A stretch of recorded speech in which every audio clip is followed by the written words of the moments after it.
In the decades to come, when the great financial towers of our era are viewed through the lens of history, Ken Griffin's name will remain etched in the record, not as a footnote, but as an architect of the machinery that reshaped American markets. His story is not one of sudden conquest or violent revolution, but of patient, relentless construction. A satellite dish mounted on a college dormitory roof, a dorm room filled with computer screens, and a young mind that saw inefficiency where others saw only chaos. From those quiet beginnings in the late 1980s, he built an empire that would eventually touch nearly every stock trade made by ordinary Americans. A vast and largely invisible apparatus that thrived in the microseconds between a button pressed and a price confirmed. Griffin's influence extends beyond the billions he amassed or the algorithms his firms deployed. He helped define an age in which speed became destiny, in which markets were no longer places but networks of fiber and silicon, and in which the distance between genius and excess narrowed to a razor's edge. His philanthropy renamed universities, his political contributions shifted entire electoral landscapes, and his art collection became a symbol of wealth so concentrated it could bend culture itself. Yet his story also carries weight for what it reveals about the systems he mastered, systems that rewarded complexity over transparency, scale over accountability, and survival over solidarity. This is not a tale of cruelty in the traditional sense, but of consequence nonetheless. Communities were left behind when headquarters moved. Investors weathered storms. Critics questioned the fairness of structures designed to extract value from the flow itself.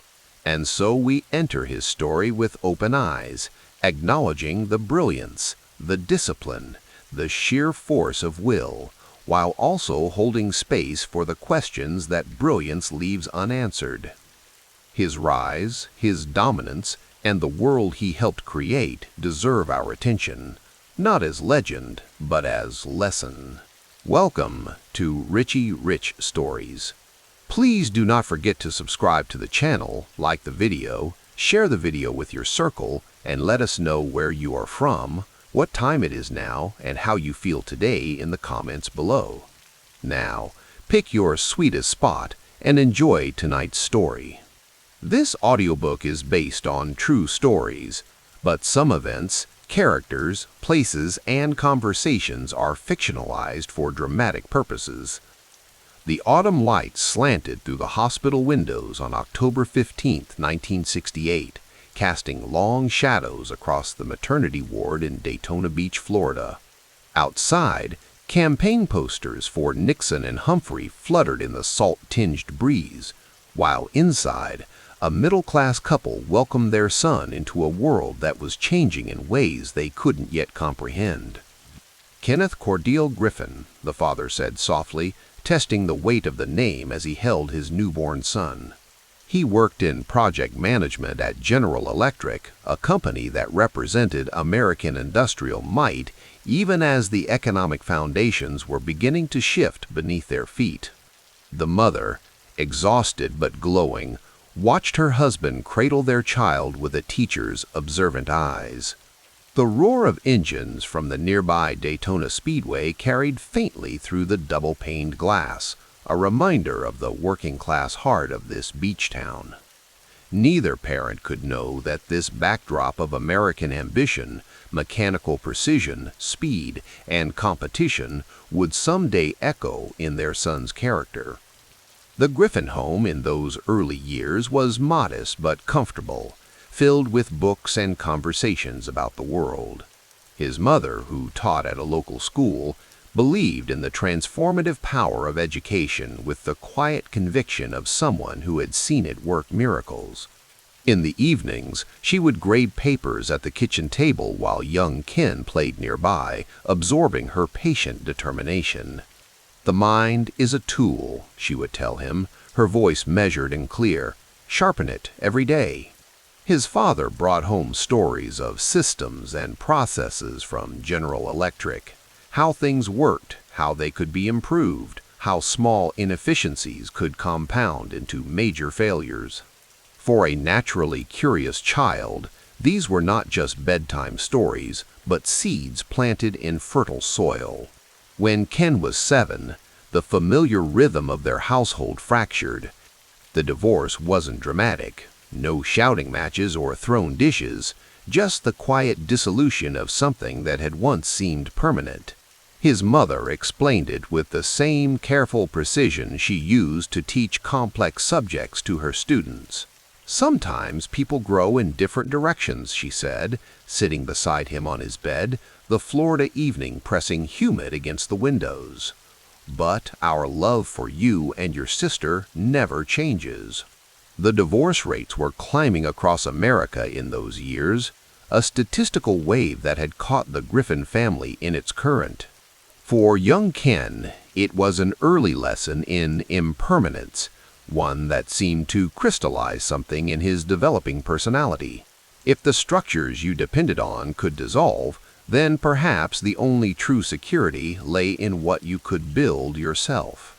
They relocated to Boca Raton when Ken was approaching his teenage years. The contrast with Daytona Beach was striking. Where Daytona had the weathered authenticity of a working town, Boca gleamed with manicured lawns and aspirational wealth. Country clubs dotted the landscape, their emerald golf courses stretching like carpets between growing developments. The air smelled of freshly cut grass and chlorinated swimming pools. In this environment of casual affluence, Ken found himself at the intersection of old and new economies. His classmates' parents were doctors, lawyers, real estate developers, and increasingly finance professionals who had moved their operations from the Northeast to the tax-friendly climate of Florida. The Griffin home, while comfortable, stood in the shadow of the true wealth surrounding them. At school, some classmates arrived in luxury cars. They spoke casually of winter homes and summer yachts. Ken observed this world with quiet intensity, not with envy, but with analytical curiosity. What mechanisms created such disparities? What systems governed the flow of capital and opportunity? His sister noticed this observational quality in him during a rare moment of teenage connection. "You're always watching everyone," she said, sitting beside him on their screened porch as a summer thunderstorm rolled across the Atlantic. "Like you're trying to figure out the rules to some game no one told you about." Ken smiled slightly. "Maybe I am."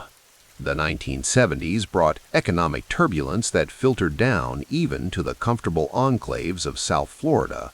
Ken would overhear adult conversations about inflation, oil crises, and stagnant wages. His father, during weekend visits, would explain how even General Electric was navigating challenging headwinds. These macroeconomic forces weren't abstract concepts to Ken, they were puzzles to be understood. In his early high school years, while most of his peers were consumed with social hierarchies and sports, Ken developed twin obsessions: technology and markets. The timing was fortuitous. The early 1980s marked the dawn of personal computing and a bull market that would reshape American capitalism. When Ken was 15, his father brought home a Commodore 64. "They're using computers for everything at work now," his father explained, setting up the beige machine on Ken's desk. "The future belongs to the people who understand these things." Ken stayed up that entire night, working through the manual, testing commands, pushing to see what the machine could do. It wasn't just the technology that fascinated him. It was the logic, the architecture, the way complex outcomes emerged from simple instructions executed with perfect precision. His mother observed this newfound passion with quiet approval. One evening, she placed a copy of The Wall Street Journal beside his computer. "If you're interested in systems," she said, "here's the biggest one of all." The newspaper became a daily ritual. While other teenagers in Boca Raton plastered their walls with posters of musicians and athletes, Ken began charting stock movements by hand, creating meticulous graphs of price patterns. He developed theories about market behavior and tested them against real outcomes, refining his understanding through iteration and analysis. His high school economics teacher, Mr. Harrington, noticed this unusual focus in a student conversation about Reagan's economic policies. "Most kids your age don't know the difference between the Dow and the S&P," he commented after class, leaning against his desk as Ken gathered his books.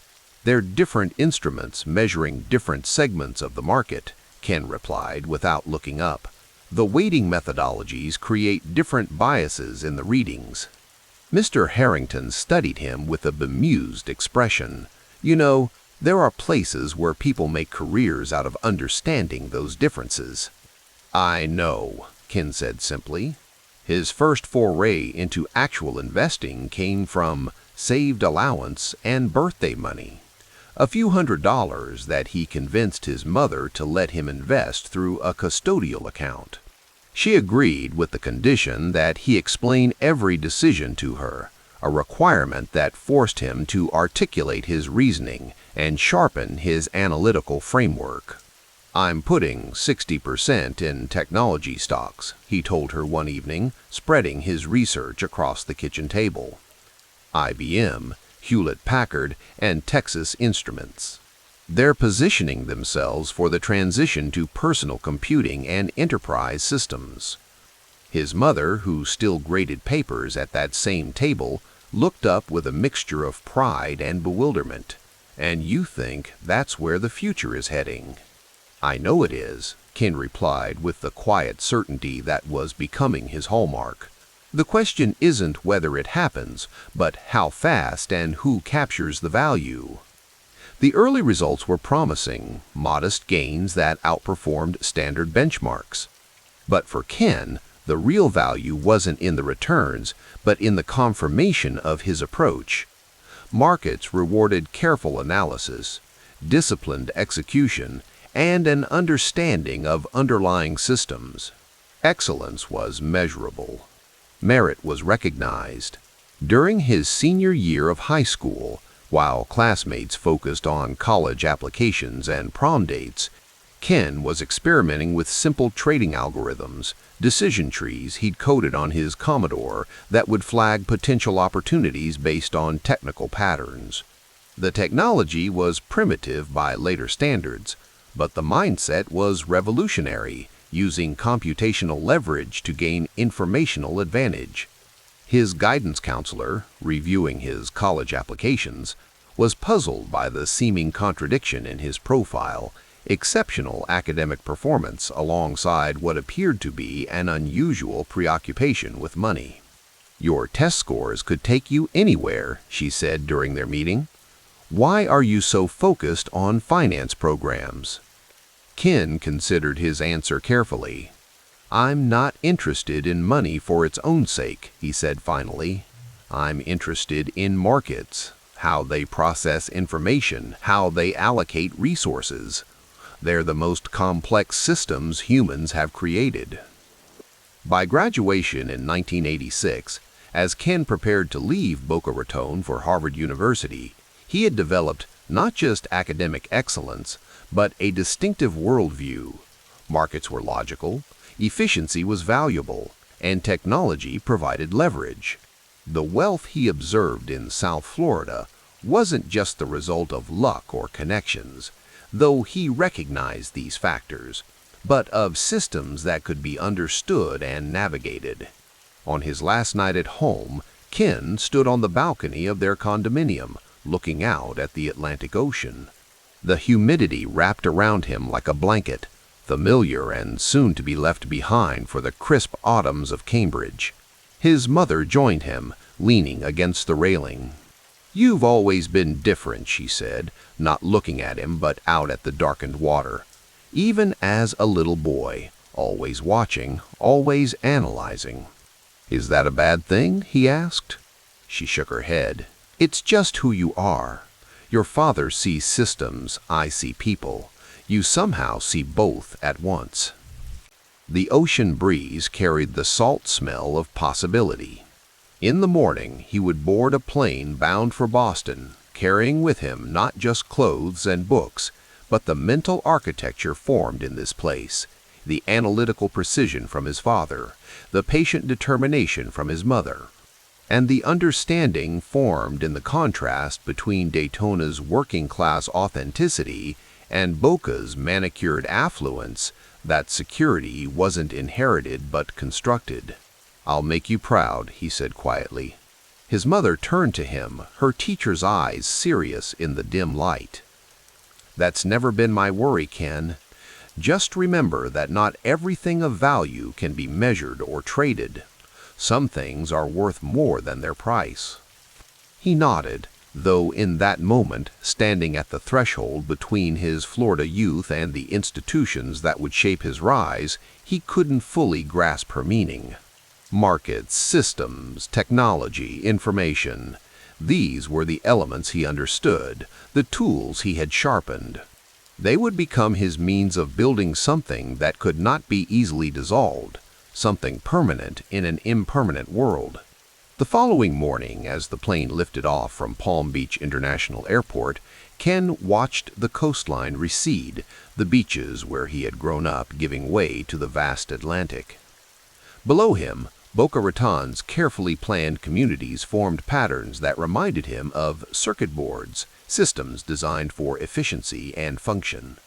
He opened his briefcase and removed the Wall Street Journal, turning to the market data with the focused attention that had become his signature. The plane banked northward, carrying him toward Cambridge and the institutions of power, toward the networks and knowledge that would transform a middle-class boy from Florida into something else entirely, something that had begun forming in those quiet moments of analysis, in the lessons of divorce and economic change, in the contrasts between what was given and what could be built. The autumn light streamed through the leaded glass windows of Cabot House, catching dust motes that danced in the air like particles in an equation waiting to be solved. The brick facade of the Harvard dormitory gleamed dull red in the late afternoon sun, a stark contrast to the cold blue light of the computer monitor where Ken Griffin sat, hunched over spreadsheets of numbers. Cambridge, Massachusetts in 1986 existed in its own peculiar bubble. The Reagan years had birthed a new optimism on Wall Street, but here, surrounded by centuries of ivy and tradition, that enthusiasm was tempered by academic skepticism. Yet, beneath the surface, something was changing in the culture. The economics department was no longer apologetic about students who wanted wealth rather than tenure. Ken's room didn't look like that of a typical undergraduate. Where others had rock posters and family photos, he had financial charts taped to the walls. Where others had stereo systems, he had primitive computers with monochromatic displays. The steady hum of cooling fans provided a constant white noise that seemed to both isolate and focus him. "You're going to go blind staring at those numbers," said his roommate Paul, entering with the casual confidence of someone who had learned to navigate Ken's intensity without being intimidated by it. "There's a party at Elliott House tonight. Actual human interaction. Remember that concept?" Ken barely glanced up, his finger tracing along a column of bond prices. "The convertible on United Technologies is mispriced by almost a full point. If I could get real-time quotes instead of these 15-minute delayed feeds." Paul sighed. "Most people worry about beer money. You worry about bond spreads." "Most people aren't looking at what I'm looking at," Ken replied, his voice quiet but unwavering. He finally turned from the screen, his eyes adjusting to see his roommate rather than illuminated pixels. "I need better data, faster data." "And how exactly would you get that in a dorm room?" Ken's expression shifted into something resembling a smile. I've been thinking about that. 2 weeks later, the maintenance supervisor for Cabot House was startled to find Ken and 2 engineering students on the roof of the dormitory, installing what looked suspiciously like a satellite dish. "You boys have authorization for this?" he asked, squinting against the October sun. Ken stepped forward, clipboard in hand, his manner so confident that the supervisor found himself expecting to see an official form. "We're conducting a telecommunications research project for Professor Marks in the economics department. It's all cleared through the administration." There was no such authorization, of course. But Ken had learned early that authority often yielded to conviction when delivered with enough certainty. The supervisor examined the clipboard containing nothing but meaningless charts, nodded as if satisfied, and departed with a warning about safety protocols. "That was close," whispered one of the engineering students, his hand still gripping the mounting bracket. Ken resumed adjusting the dish's alignment. No, it wasn't. People see what they expect to see. His focus returned to the task. The dish angled precisely toward a satellite that would soon be feeding him real-time market data that his fellow students wouldn't have access to. Edge comes from having what others don't: information, speed, conviction. The engineering student looked doubtful. "You really think 15 minutes makes that much difference?" Ken tightened the final bolt, then stood to survey their handiwork.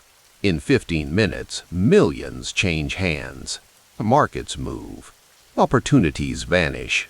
He squinted at the horizon, not seeing Cambridge but something beyond it. 15 minutes is the difference between seeing the future and reading history.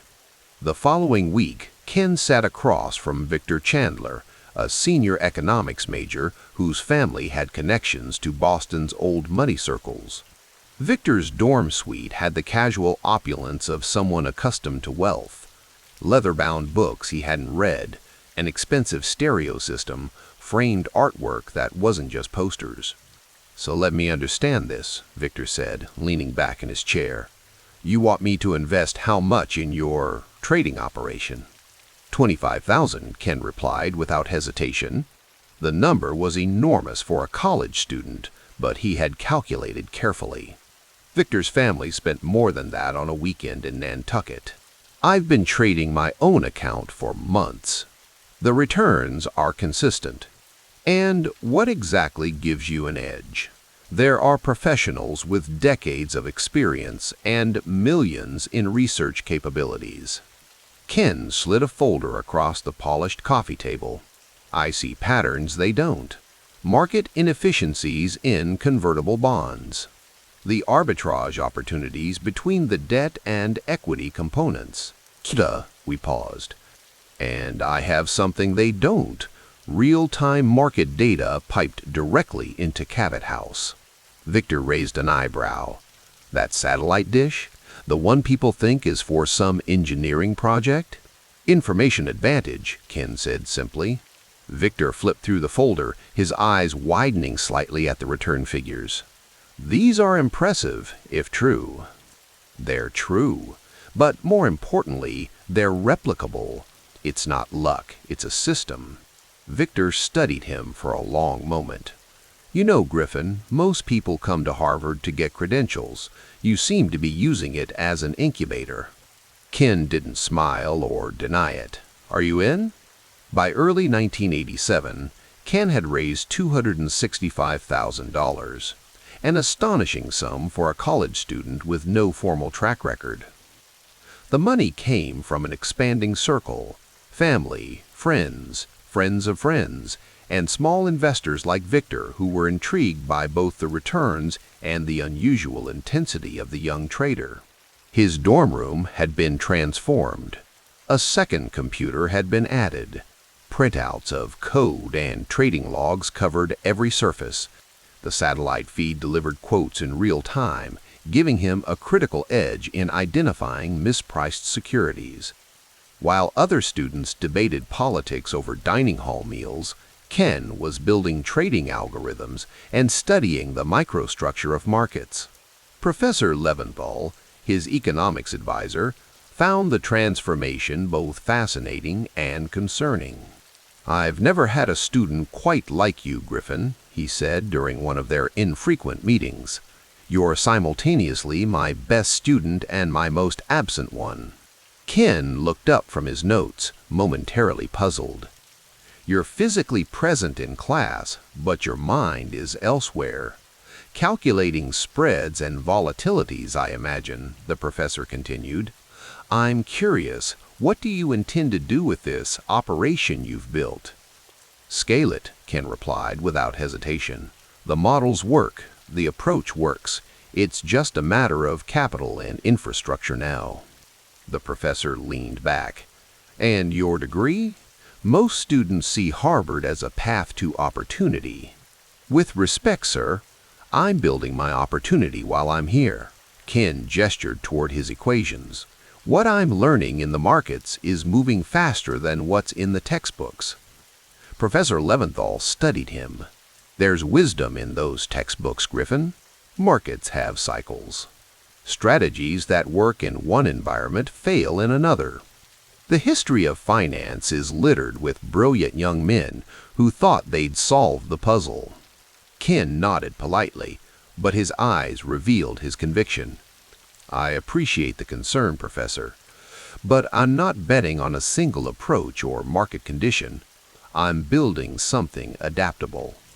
The satellite dish on Cabot House had become something of a local legend. Most students assumed it was related to the computer science department or some obscure research project. Few connected it to the quiet economics major whose trading operation was now handling more money than many professional portfolio managers. In his small circle, however, Ken's reputation was growing. Victor had increased his investment after seeing early returns. 2 mathematics students had contributed code to his pricing models. Even a skeptical teaching assistant from the economics department had reluctantly invested $5,000, drawn by the combination of rigorous analysis and early results. One evening, as summer approached, Ken sat on the roof beside his satellite dish, laptop balanced on his knees. The lights of Cambridge spread out below him, the Charles River a dark ribbon in the distance. The market had closed hours ago, but he was still analyzing patterns, refining algorithms. Sarah Chen, a computer science major who occasionally helped debug his code, emerged from the roof access door. "Thought I might find you up here," she said, sitting beside him. "You missed the study group again." "Working on something more important," Ken replied, not unkindly, but with the distraction of someone following a complex thought. Sarah glanced at his screen. "More market patterns?" "Contingency planning." He turned the laptop slightly so she could see the simulation. "I'm modeling what happens to the portfolio under extreme stress conditions." "You mean like a market crash?" Sarah asked. "Bit paranoid, isn't it? The market's been strong for years." Ken didn't look up. "That's precisely why it matters. Everyone builds strategies for normal conditions. Few build them to survive abnormal ones." Sarah studied him, curious. "Is that what drives you? Fear of what could go wrong?" For a moment, Ken stopped typing. "Not fear. Respect. Markets have patterns, but they also have moments of chaos. The difference between good and great is surviving the chaos." His fingers resumed their dance across the keyboard. On the screen, market scenarios played out, some mild, some catastrophic. In each one, he adjusted parameters, testing the breaking points of his strategy. "Most people see trading as a way to get rich," he continued, more to himself than to Sarah. "I see it as a laboratory for decision-making under uncertainty. The money is just how you keep score." Sarah watched the numbers flow across his screen. "And what score are you aiming for?" For the first time that evening, Ken smiled slightly. "One that requires more digits than this spreadsheet currently allows." October 1987 arrived with deceptive calm. The leaves in Harvard Yard turned brilliant shades of red and gold. Students settled into the rhythm of the fall semester. In the financial world, the bull market that had defined the decade continued its upward trajectory, though some analysts noted troubling signs beneath the surface. Ken had been watching those signs with growing concern. His models were detecting unusual patterns in volatility. The correlation between different asset classes was increasing, often a warning of systemic stress. In his dorm room, surrounded by computers and printouts, he had begun reducing leverage and raising cash reserves. "You're being overly cautious," argued Victor during one of their now regular update meetings. "The market's up nearly 40% this year. Every day you're not fully invested is opportunity cost." Ken shook his head, pointing to a chart on his screen. "Look at the bond-equity correlation. Look at the volatility curve. The market's fragile." "Markets climb a wall of worry, Griffin. Always have." "Until they don't," Ken replied quietly. On Monday, October 19th, that fragility was exposed to the world. The Dow Jones Industrial Average plunged 22.6% in a single trading session, the largest one-day percentage decline in history. Across the country, investors watched in horror as trillions of dollars in market value evaporated. Trading systems became overwhelmed. Some stopped functioning entirely. Margin calls cascaded through the system, forcing liquidations that further accelerated the decline. In Ken's dorm room, the atmosphere was one of controlled chaos. His satellite feed delivered the devastating news in real time, numbers falling so fast they barely had time to register before being replaced by lower ones. The phone rang continuously, investors panicking, seeking reassurance or demanding immediate redemption. Sarah found him there late that night, still at his computers while most of campus had gone to sleep, unaware of the financial earthquake that had just shaken the foundations of global markets. "How bad is it?" she asked quietly. Ken didn't look away from his screens. "The portfolio's down about 20%. Could have been much worse." "How are you so calm?" "That's a massive hit." He finally turned to face her, his features showing fatigue but not defeat. "Because I planned for something like this. Not exactly this. No one could predict the exact timing or magnitude, but something like it." He gestured to his models, the reduced leverage, the cash reserves, the hedges I put in place last month. They all helped. Sarah sat beside him, studying the damage reports on his screen. "And now?" "Now," Ken said, "we identify opportunities. Markets overshoot in both directions. There are companies trading at significant discounts to their intrinsic value. The key is having capital available when others are forced to liquidate." "You're thinking about buying after today?" Ken nodded. "The greatest lessons in markets come from the moments of maximum stress. Today taught me something invaluable." "No, what's that?" "That risk management isn't defensive. It's offensive. It's what allows you to act when others can't." He turned back to his screens, fingers already tapping out new trading orders. Today wasn't just a crash. It was a laboratory for what works when everything fails. In the weeks following Black Monday, while many investors remained shell-shocked, Ken methodically rebuilt his portfolio. The satellite dish continued its silent work, feeding real-time data to his trading algorithms. His investors, initially panicked, began to regain confidence as they saw how his approach had limited the damage and positioned them for recovery. Professor Leventhal found Ken in the economics library late one evening in November, surrounded by research on market crashes throughout history. "I heard your fund weathered the storm better than most," the professor said, settling into a chair across from him. "Impressive for someone still working on their undergraduate degree." Ken looked up from a dusty volume on the 1929 crash. We lost less than most, and we're recovering faster. Because you were prepared? Partially. Ken closed the book. But also because I understood something fundamental about market psychology. When everyone moves in the same direction simultaneously, the magnitude of movement exceeds any rational valuation change. The overreaction creates the opportunity. The professor studied him thoughtfully. You know, Griffin, most students come through Harvard looking for credentials to take to Wall Street. You've built Wall Street inside Harvard.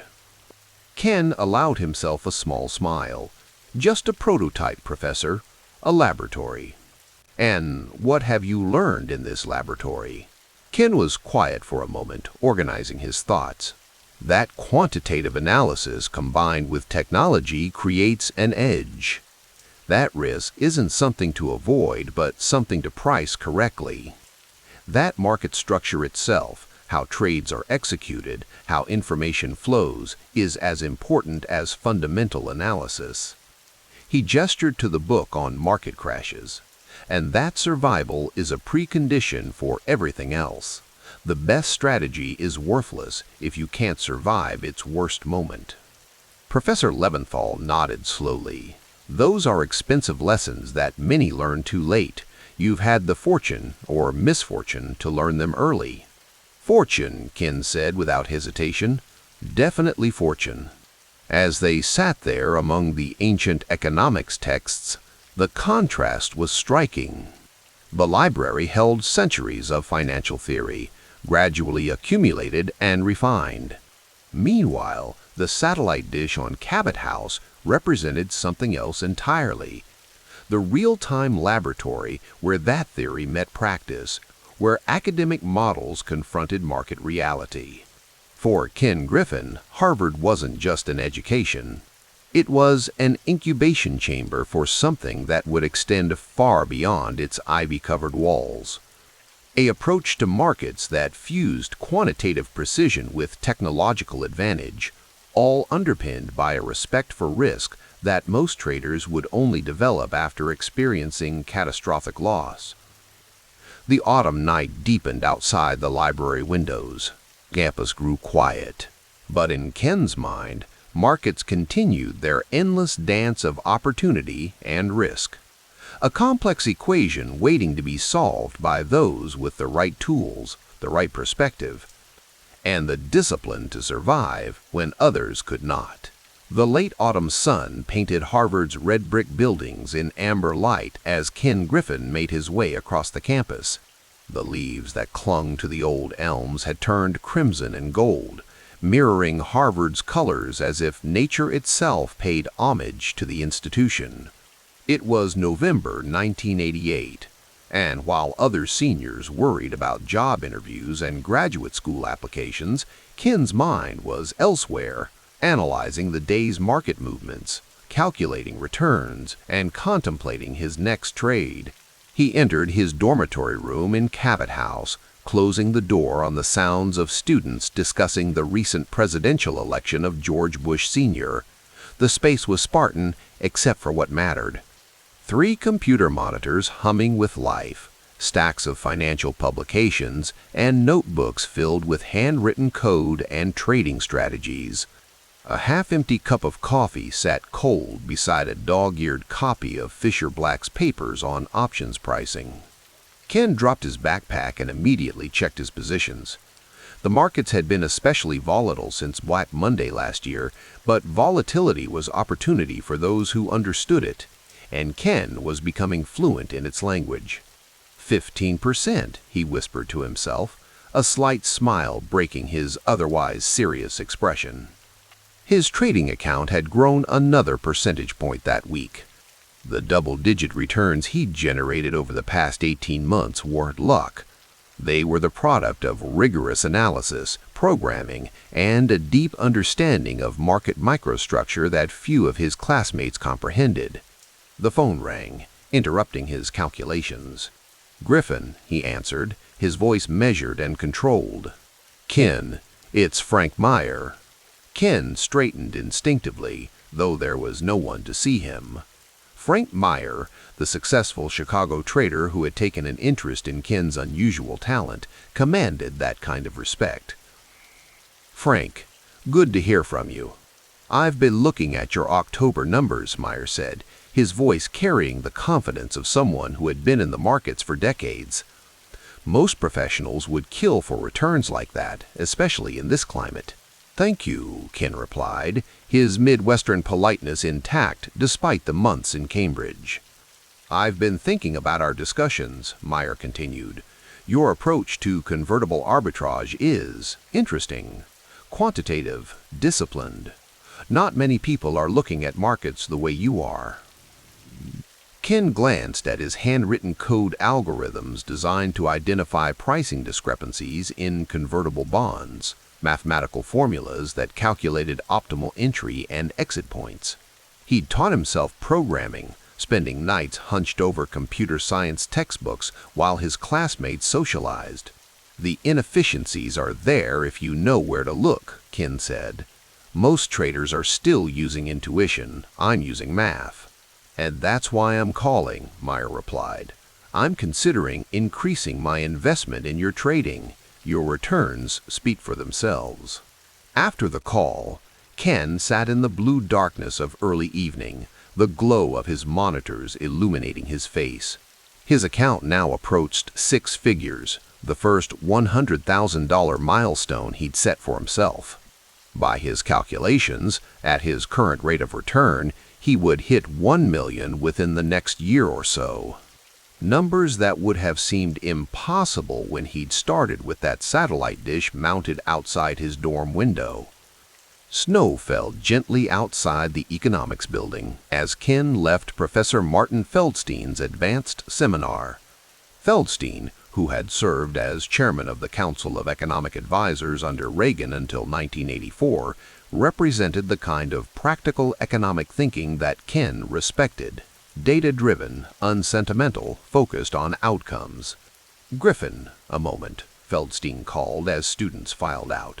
Ken turned, adjusting the strap of his bag filled with programming books and economic journals. "Your paper on options pricing models was excellent," Feldstein said, his voice carrying the distinctive Boston Brahmin accent. "Though I noticed you spent more time on the mathematical applications than the theoretical underpinnings." Ken nodded. "I'm more interested in how the theory performs in actual markets than in the theory itself." Feldstein smiled slightly. "Most academics would consider that statement heretical." "With respect, Professor, the market doesn't care about academic consensus. It cares about reality." "And your trading? I hear rumors that you're running quite an operation from your dormitory." Ken hesitated. His trading was no secret, but he preferred to keep the details private. "It's going well." "I imagine it is," Feldstein replied. "Just remember, Mr. Griffin, that Harvard expects you to complete your degree requirements, regardless of how profitable your extracurricular activities might be." As Ken walked through Harvard Yard, snowflakes melting on his woolen coat, he considered Feldstein's subtle warning. His academic work had become secondary to his trading, a means to an end rather than the end itself. He had already decided that he would complete his economics degree requirements eventually, but the traditional 4-year path seemed increasingly irrelevant to what he was building. The truth was, the real education was happening in his dormitory, in the tick-by-tick movements of the markets, in the code he wrote late at night, in the conversations with traders like Frank Meyer, who respected results over credentials. Spring 1989 arrived with a whisper in Cambridge. The Charles River flowed freely again, Harvard's rowing teams gliding across its surface in early morning practice. Ken sat alone in the Widener Library, surrounded by economics textbooks, but focused on the Lotus 123 spreadsheets he'd created to analyze convertible bond prices. His thoughts were interrupted when someone slid into the chair across from him. "You're Ken Griffin, right?" The young man had wire-rimmed glasses and the confident demeanor of old money. Ken nodded, guardedly. I'm Alex. I've heard about your trading system. He lowered his voice. Some people say you're making more money than most of the finance professors. I doubt the professors would be impressed with my methods, Ken replied coolly. That's exactly why I wanted to talk to you. I'm starting an investment club. We could use someone with your quantitative skills. Ken studied the eager face across from him. I work alone. Everyone needs partners eventually, Griffin. Even you. Perhaps, but not yet. After Alex left, Ken returned to his spreadsheets, but found his concentration broken. The conversation had crystallized something he'd been considering for months. His trading had reached the point where managing it alongside his studies was becoming unsustainable. More importantly, he was approaching the limits of what he could accomplish as an individual trader. That evening, Ken called Frank Meyer from the payphone in his dormitory hallway. I'm thinking about what comes next, Ken said after they'd discussed the day's market movements. After Harvard? Meyer asked. After personal trading. I've been running models on scalability. With more capital and the right infrastructure, the strategies I'm using could generate significantly higher returns. The line was silent for a moment. You're talking about starting a fund. Eventually, Ken confirmed. Not immediately, but I'm putting together a framework. You're, 20 years old? 21 in October. Meyer chuckled. Most people your age are trying to get hired by Goldman Sachs, not compete with them. I'm not most people, Ken said simply. No, Meyer agreed. You certainly are not. Summer humidity hung over Cambridge as graduation ceremonies took place across Harvard. Ken watched from a distance, knowing his own formal graduation would come later. He had completed most of his requirements, but had arranged to finish the remaining credits outside the traditional schedule. His dormitory was half-packed, books and financial papers sorted into boxes. The trading setup remained operational. He would dismantle it last. On the desk lay a leather portfolio containing his latest achievement, account statements showing his trading profits approaching $1 million. A knock at the door interrupted his thoughts. It's open, he called. Professor Feldstein entered, looking somewhat out of place in the student quarters. I missed you at the economics department gathering, Feldstein said, glancing around the room. His eyes lingered on the multiple monitors. Quite the operation you have here. Thank you for coming by, Professor. I wanted to see this legendary trading room for myself before you left, and to ask what's next for you. Ken considered the question carefully. I'm going to keep trading, build my capital base, eventually establish something more institutional. Feldstein nodded. The market is evolving, Griffin. The quantitative approach you're pioneering, it's still viewed with skepticism by old guard traders. But that will change. The future belongs to those who can harness computing power and mathematical modeling. That's what I'm counting on. Harvard will always claim you as our own, you know, even with your unconventional path through our hallowed halls. There was a hint of amusement in Feldstein's voice. Ken smiled slightly. I'll complete the outstanding requirements. I know you will. You're nothing if not methodical. Feldstein extended his hand. Good luck, Griffin. I suspect we'll be reading about you someday. After Feldstein left, Ken turned back to his computers. The market was still open for another hour. Beyond the window, summer stretched before him, a liminal space between what had been and what would come next. Harvard had provided him with knowledge, yes, but more importantly with a laboratory for his theories, access to brilliant minds, and the beginning of a network that would prove invaluable. As dusk settled over Cambridge, Ken Griffin made his final trades of the day, then began carefully disconnecting the monitors that had shown him a path to wealth few could imagine. The year was 1989, And while the world watched the Berlin Wall fall and the Cold War thaw, Ken was plotting a different kind of revolution, one that would eventually transform financial markets through the application of technology, mathematics, and an unyielding commitment to precision. In his pocket was Frank Meyer's number and the promise of their continued conversation. In his mind was the blueprint for what would become Citadel. And in his hands was the first $1 million. Not inherited, not given, but earned through a rare combination of intellectual rigor and market instinct that would soon reshape Wall Street itself. The dormitory room that had housed his first trading operation would be emptied, its significance known to few. But the systems, processes, and discipline forged within its walls would endure, laying the foundation for one of the most successful financial enterprises in modern history. The November wind cut through Chicago's financial district like a trader's whistle, sharp and unforgiving. A fresh snow dusted the sidewalks outside the nondescript office building where 22-year-old Kenneth Griffin stood at the window, watching the morning light creep across Lake Michigan.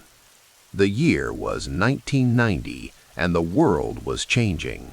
The Soviet Union crumbling, the first Gulf War raging, a recession tightening its grip on America. But inside this quiet room, a different kind of revolution was beginning. 4.6 million, Ken murmured to himself, the number both enormous and insufficient for what he envisioned. Behind him, 3 desks with recently installed computer terminals hummed with early promise. The screens glowed amber in the dim light, displaying the primitive architecture of what would become one of the most sophisticated trading systems in the world. Frank Meyer, Ken's mentor and early investor, placed a steaming cup of coffee on the desk beside him. At 50-something, Meyer carried himself with the quiet confidence of a man who had seen markets rise and fall, who understood that discipline outlasted luck. Most people would be celebrating today, Meyer said, his voice carrying the measured tone of someone who had made and lost fortunes. The official launch of Citadel. Ken turned from the window, his youthful face betraying none of the exhaustion from the months of preparation. Celebration implies completion, he replied. We've barely begun. The office space was modest, intentionally so. Every dollar not spent on overhead was a dollar that could be invested in the technology infrastructure Ken believed would differentiate them from the sea of other hedge funds sprouting across America. While other young managers leased corner offices with mahogany desks and hired teams of analysts from prestigious schools, Ken had assembled something different: engineers, mathematicians, and a handful of traders who understood that markets were ultimately systems that could be mapped, modeled, and mastered with the right tools. Later that morning, the small team gathered around the conference table that doubled as their lunch area. Steam rose from containers of Chinese food as Ken outlined his vision once again, as much for himself as for them. The markets are entering a new era, he said, his voice leveled despite the conviction behind his words. The days of gut instinct and Rolodex relationships are ending. The future belongs to those who can build systems that identify mispricings faster, execute trades cleaner, and manage risk more precisely than anyone else. One of his early hires, a programmer with uncombed hair and a mind that worked in elegant algorithms, looked up from his sesame chicken. The infrastructure build is going to take months longer than we planned. The data feeds alone. Then we work nights, Ken interrupted, not unkindly but with finality. The technology isn't a luxury, it's the foundation everything else stands on. After lunch, Ken sat alone with Meyer, reviewing the firm's operating agreement one last time before it was executed. The standard 2-and-20 fee structure, 2% management fee and 20% performance fee, stared back from the page. It was industry standard, But Ken understood its implications better than most. It aligned interests while providing the capital to build something lasting. "You're not just starting a fund," Meyer observed, watching Ken review each page with meticulous attention. "You're building an institution from day one. Most managers your age are just trying to put up numbers and get rich." Ken looked up, his expression thoughtful. "Getting rich is a byproduct, not an objective. The objective is to build something that outlasts market cycles." He paused. "Black Monday taught me that. Watching the market drop 22% in a single day when I was trading from my dorm room." The memory of 1987's crash still felt fresh. Ken had made money that day, one of his first significant trading victories. But the chaos had revealed something more valuable. Markets broke in predictable ways if you understood their mechanics. Outside, the L train rattled past, its metal-on-metal screech a reminder of Chicago's industrial heart. Unlike the mahogany-paneled firms of New York, Chicago's financial culture was built on functionality, on the practical engineering of risk and reward. The derivatives traders at the Chicago Board of Trade didn't wear bespoke suits or speak with affected accents. They shouted, they calculated, they executed. It was this ethos that had drawn Ken to the city execution over narrative. That evening, after most of the team had gone home, Ken remained, working through a model on convertible arbitrage, the strategy that would form Citadel's early foundation. The mathematics were elegant. Identify bonds convertible to equity where the pricing relationship had fallen out of balance, take positions on both sides, and profit from the correction regardless of market direction. The phone rang, interrupting his concentration. "Griffin," he answered, his voice betraying a hint of irritation at the disruption. "Mr. Griffin, this is Thomas Reynolds from First Chicago," came the voice. "I wanted to personally follow up on our meeting last week about your prime brokerage application." Ken straightened in his chair. Prime brokers were the lifeblood of any hedge fund, providing the leverage, custody, and operational infrastructure that amplified returns. At 22, with limited institutional history, securing these relationships wasn't guaranteed. "Of course, Mr. Reynolds, I appreciate you calling. The committee has approved your application with the terms we discussed.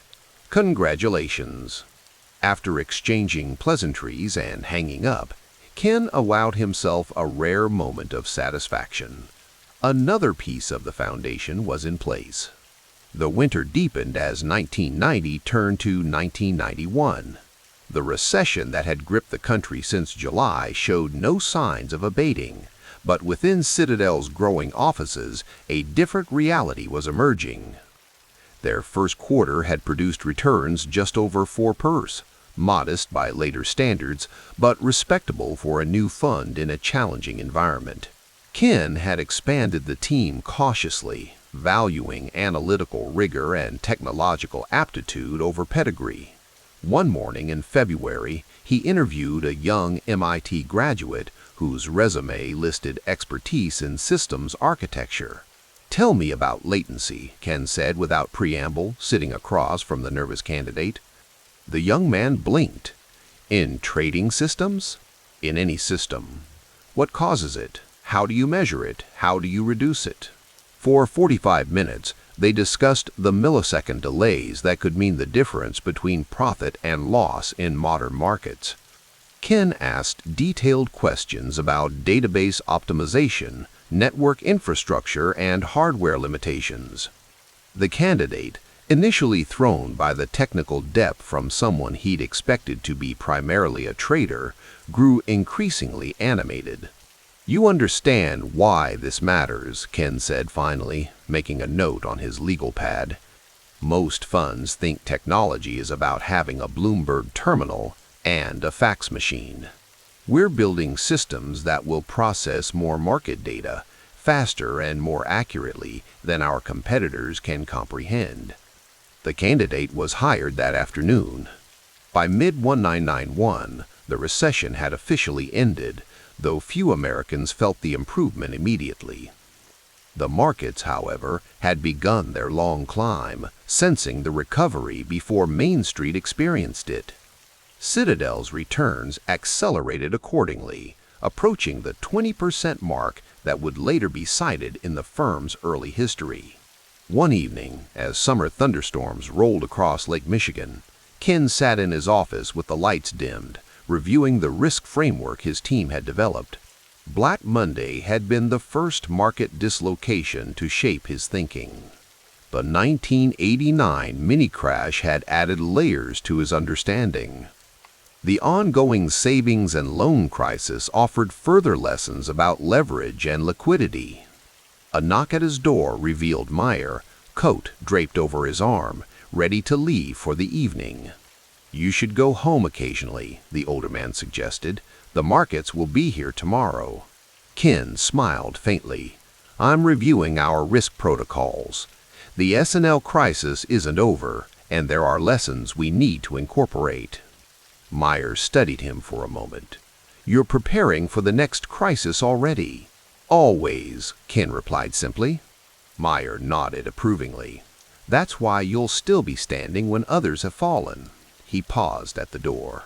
"The team is going for drinks at Binion's. You should join them. Building culture matters too." After Meyer left, Ken returned to his work for another hour before finally conceding that human relationships did indeed require maintenance. At Binion's, a steakhouse that had served Chicago's financial professionals since Prohibition, he found his team occupying a corner booth, ties loosened, glasses of scotch and beer on the dark wood table. They made room for him, their initial surprise at his appearance quickly giving way to a more relaxed conversation than was typical in the office. Ken ordered a club soda, listening more than speaking as they discussed everything from the Bulls' championship run under Michael Jordan to predictions about how the fall of the Soviet Union would reshape global markets. "What happens when we hit 50 million under management?" one of the traders asked during a lull in the conversation, directing the question to Ken. Ken considered this. "We scale the infrastructure, not the lifestyle," he said finally. "Success lets us invest more in our systems, hire more talent, expand our strategies. It doesn't mean bigger offices or company cars." "All work and no play," someone murmured into their glass. "Not at all," Ken replied with unexpected warmth. "The work is the play. Building something that can outthink the market, that's the most interesting game there is." As 1991 rolled into 1992, Citadel's growth accelerated. The team had expanded to 15 people. The technology infrastructure Ken had prioritized from day one was beginning to show its value, identifying opportunities in convertible securities that other funds missed, and executing trades with a precision that minimized slippage. One crisp April morning, Ken arrived at the office before dawn, as was his habit. He preferred these quiet hours when he could think without interruption, when the markets were sleeping and patterns could be seen more clearly in yesterday's data.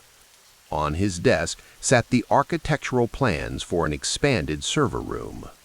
The firm had outgrown its initial computing capacity, and Ken had approved a significant investment in new hardware cutting-edge servers that would form the backbone of their trading platform for the next phase of growth. He traced the schematics with his finger, visualizing the future. While most hedge funds of the era operated primarily as extensions of their founders' trading instinct, Ken was building something different, a quantitative powerhouse where technology and human judgment worked in concert, each enhancing the other. By midday, the office hummed with activity. Traders monitored positions, analysts built models, and engineers refined the systems that gave Citadel its edge. Ken moved between desks, asking questions, challenging assumptions, pushing for precision in every aspect of the operation. "The bond spread model is showing anomalies in the energy sector," one analyst reported, pointing to her screen. "Historical correlations breaking down." Ken studied the data, his mind calculating implications. Run a stress test, assuming the relationship inverts completely. I want to know our exposure if the pattern doesn't revert. This was the essence of Citadel's approach under Griffin. Assume nothing, test everything, prepare for the improbable. It wasn't just risk management, it was risk obsession, born from the understanding that markets could change their fundamental character overnight. That evening, as the Chicago skyline glittered against the night, Ken sat across from Frank Meyer at Gibson's Steakhouse, the two men celebrating Citadel's approaching second anniversary. 24 years old, and you built a $30 million fund that's outperforming managers twice your age, Meyer observed, raising his wine glass. You should be proud. Ken accepted the compliment with a nod. We've laid a foundation, he acknowledged, but the real test will be the next market dislocation. Anyone can make money in a bull market. Meyer smiled, always looking around the next corner. Someone has to, Ken replied, allowing himself a rare smile in return. Outside, Chicago continued its relentless pace, the financial heart of America's heartland, where practical results mattered more than East Coast pedigrees or West Coast trendiness. Ken Griffin, still legally too young to rent a car in most states, had found his place within it, building not just a hedge fund, but an institution that would eventually reshape the very structure of American markets. As they finished their meal, Meyer asked a question that had been on his mind. What do you want, Ken, truly want, beyond the performance and the growth? Ken considered this for a long moment, watching the condensation form on his water glass. To build something that endures, he said finally. Most traders are forgotten as soon as their last position closes. I want to create systems and processes that outlast any individual, including me. Something that can weather any storm the market creates. Meyer nodded slowly. Then you're in the right city, he said, gesturing toward the window where Chicago's pragmatic skyline stood silhouetted against the night. This is a city that builds things to last. As they walked out into the cool evening air, Ken looked up at the buildings rising around him, each one a testament to human ambition and engineering. Citadel was just beginning, but its foundation, like the skyscrapers of Chicago, was being built to withstand whatever forces the future might bring. The fading sun cast long shadows across the Chicago skyline as Ken Griffin stood at the window of Citadel's office, watching winter clouds gather over Lake Michigan. February 1994 brought an unusual chill that seemed to seep through the glass. He held a stack of financial reports, the numbers telling a story far more ominous than the weather. The Fed raised rates again, he said, not turning from the window. His voice was measured, betraying none of the tension that had kept him awake for 3 consecutive nights. Frank Meyer, his early backer and mentor, sat in a leather chair behind him. The older man's reflection in the glass showed a furrowed brow. 7 increases in 12 months. Nobody predicted this aggressive, a tightening cycle. Some did, Ken replied. Not enough of us listened. At 35, Frank had decades of market experience that Ken, at just 25, could only envy. But what Ken lacked in years, he made up for in an almost preternatural ability to absorb information and convert it to strategic advantage. Since founding Citadel in 1990, he'd built the fund to nearly $100 million in assets under management. His personal wealth had recently crossed the $10 million threshold, a fact that meant little to him compared to the institutional ambition he harbored. The convertible arbitrage strategies that had fueled Citadel's growth now faced their greatest test. The bond market was in convulsions, and for firms using leverage to amplify returns, the situation was becoming dire. Madison Capital liquidated yesterday, Frank said. Herd Granite Partners is on the brink too. Ken finally turned from the window. His face was young but carried the intensity of someone who had already faced more financial battles than most traders encounter in a lifetime. They were running 5-to-1 leverage. We're at 3. 3 is still enough to hurt us badly if this continues, Frank cautioned.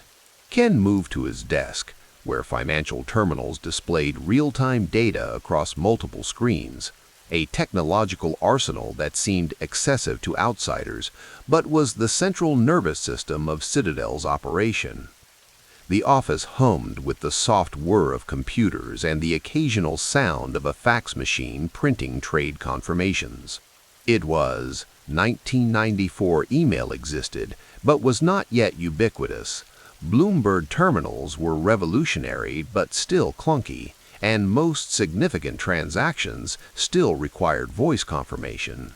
"I've been running the models all night," Ken said, activating a screen that displayed correlation matrices. "Our hedges are failing. When volatility spikes like this, everything correlates to 1. "So, what's the move?" Frank asked, though he likely already knew the answer. Ken's fingers tapped a precise rhythm on his desk. "We reduce leverage. Cut positions. Take the loss. The investors won't be happy. They'll be less happy if we cease to exist." Frank nodded, a slight smile breaking through his concern. "Most young managers would double down, try to trade their way out." "Most young managers fail," Ken replied. The decision was painful but clear. Citadel would sacrifice performance to preserve capital, a philosophy that ran counter to the glory-seeking mentality that dominated much of the hedge fund world. In the 4 years since founding the firm, Ken had developed an almost religious devotion to position sizing and risk management. Not from any inherent conservatism, but from the mathematical certainty that compound returns require survival. The following morning, Ken gathered his small team in the conference room. Outside, the Chicago winter had intensified, the wind whipping snow against the windows. Inside, the atmosphere was equally chilled as Ken laid out the situation. "We're cutting our leverage by 40% effective immediately," he announced, his voice calm despite delivering news that would dramatically impact their year-end bonuses. "We'll take a performance hit this quarter, possibly for the year." James Wilson, one of the senior analysts Ken had recruited from Goldman Sachs, leaned forward. "Ken, our convertible ARB positions are fundamentally sound. The dislocations are temporary." "Probably," Ken conceded, "but temporary in market terms can outlast our investors' patience and our capital." The room fell silent. Ken looked at each team member, his eyes conveying both authority and a peculiar form of compassion. He wasn't asking for consensus. Citadel wasn't a democracy, but he wanted them to understand. "I lived through '87 as a trader. That was my education," he continued, referencing Black Monday when he was still managing money from his Harvard dorm room. "This is different. The Fed is deliberately engineering pain to fight inflation. Bond markets haven't seen stress like this in decades. And when correlations converge, all hedges fail simultaneously," completed Sarah Chen, their quantitative analyst. "Exactly." Ken nodded. "We're not in the business of making heroic bets. We're in the business of being right over time. And that requires survival." Later that afternoon, Ken sat alone with his head of investor relations, preparing to make calls to their limited partners. This was the part he disliked most, explaining disappointment to people who had entrusted him with their capital. At 25, he was significantly younger than most of his investors, a fact that created an underlying pressure to prove his maturity through results. "Some will redeem," the IR head warned. "Let them," Ken replied, his tone not dismissive but resigned. "I'd rather manage less money with the right expectations than more money with the wrong ones." The calls went as expected, some understanding, others frustrated. One pension fund manager questioned whether Ken had the experience to navigate a crisis. The comment stung, but Ken absorbed it without visible reaction. In his mind, experience wasn't measured in years, but in decisions correctly made under pressure. 2 weeks later, Ken sat in a booth at the back of Gene and Giorgetti, an old-school Chicago steakhouse where financial deals had been made over rare ribeyes since the 1940s. Across from him sat Michael Armelino, a senior partner from Goldman Sachs, who had taken an interest in Citadel's approach. "You're the only convertible shop I know that's actually decreasing leverage right now," Michael observed, swirling a glass of Cabernet. The restaurant was dimly lit, conversations at nearby tables creating a privacy-preserving murmur. Ken cut a precise piece of steak. "Most are hoping the Fed pauses." "And you don't think they will?" "I think hope is a poor risk management tool." Michael laughed, a rich, genuine sound that momentarily drew glances from neighboring diners. "Christ, you're 25 going on 60, Ken." "I'll take that as a compliment." "It is." Michael leaned forward slightly. "Goldman is watching the same funds you are, Madison, Granite, Olympic. They're all in trouble. Their prime brokers are getting nervous." Ken nodded, understanding the unspoken message. When prime brokers get nervous, they raise margin requirements, which forces leveraged funds to sell positions, which drives prices down further. "There will be opportunities on the other side of this," Ken said. "Distressed assets, talented people looking for a new platform." "You're thinking about expansion in the middle of a crisis." Ken's expression remained neutral, but his eyes revealed a calculated intensity. The best time to build is when others are forced to destroy. The conversation shifted to the broader markets. The Clinton administration was pushing NAFTA through. The World Wide Web was beginning to escape from academic labs into commercial use, and the Republican contract with America was gaining momentum ahead of the midterm elections. The world was changing, and Ken saw in these changes not just risks, but patterns, the shifting of pieces on a complex board. "Are you political, Ken?" Michael asked as they finished their meal. "I'm pragmatic," he replied. "Markets work better than alternatives. Efficiency should be rewarded. Intervention usually backfires." "Sounds like a political view to me," Michael observed with a knowing smile. Ken allowed a slight shrug. "Perhaps, but it's derived from mathematical observation, not ideology." Spring brought a temporary reprieve to the markets, but Ken maintained Citadel's reduced leverage. The decision cost them performance in the short term, but as summer approached, his caution was vindicated. The bond market continued its violent adjustments, and news of fund closures became weekly occurrences. On a warm June evening, Ken worked late, as was his custom. The Chicago skyline glowed with the last light of day, the office otherwise empty save for a few analysts on the trading desk. His phone rang, Frank Meyer calling from his car. "Granite's gone," Frank said without preamble. "Complete liquidation. Their lenders pulled the plug." Ken absorbed the news silently. Granite Partners had been a respected fund with billions under management. Their implosion would send further shockwaves through the market. "They doubled down in March," Ken said, "took on more leverage when rates paused." "Yes, thought they could ride it out and emerge heroes. And now they're gone." The statement was not triumphant, but contemplative. Ken felt no pleasure in the demise of competitors, only a reinforcement of his core philosophy: position sizing is everything. "You made the right call, Ken," Frank said. "Cutting early, accepting the pain. It saved the firm." After hanging up, Ken sat alone with this validation. His personal wealth had taken a hit this year, but Citadel was intact. More importantly, they had maintained the trust of most of their investors. He walked to the window, looking out at the city lights now fully illuminating the Chicago night. The 1994 bond market earthquake had claimed many victims, but it had also taught him a lesson he would never forget. In finance, survival isn't just about being right, it's about being right in the right size. No position should ever be large enough to threaten the whole.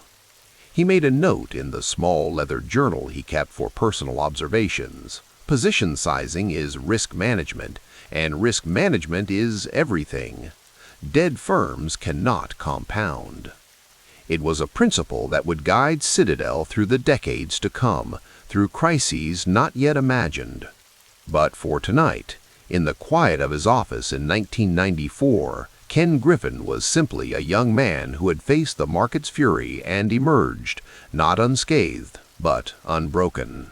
The fall air carried a crisp edge as it swept across Lake Michigan, rustling the scattered financial papers on Ken Griffin's mahogany desk. He gazed out from his Chicago office window, the 1998 skyline framed like a photograph. The city had become home now, 7 years after founding Citadel. The early morning light cast long shadows through the financial district as traders prepared for another day of calculated risk and reward. Ken loosened his tie slightly, running his finger along a column of numbers. The past 3 years had transformed Citadel from a promising startup into a genuine force on Wall Street. Their first $100 million in performance fees had materialized between 1995 and 1997, a milestone that still felt surreal some mornings. Not that Ken allowed himself much time for reflection. Markets waited for no one, especially not those lost in self-congratulation. The LTCM reports just came in, said James, his chief analyst, placing a thick folder on the desk. It's worse than they're letting on. Ken nodded, having anticipated this. Long-term capital management. The hedge fund that had seemed untouchable with its Nobel laureates and legendary traders was now teetering on the brink of catastrophic failure. The Russian debt default had triggered a cascade of unforeseen correlations in their models. Their leverage? Ken asked, already knowing the answer would disturb him. Still above 25 to 1, James replied. They're drowning. Ken opened the folder, scanning pages of financial data that told a story of hubris. LTCM had been the darling of Wall Street, the embodiment of financial genius, until that genius met the unforgiving reality of market chaos. Genius without governance, Ken muttered. It wasn't the complexity of LTCM's strategies that troubled him. Citadel's own approaches were equally sophisticated. It was the fundamental disregard for liquidity discipline, the reckless deployment of leverage that transformed calculated risks into existential threats.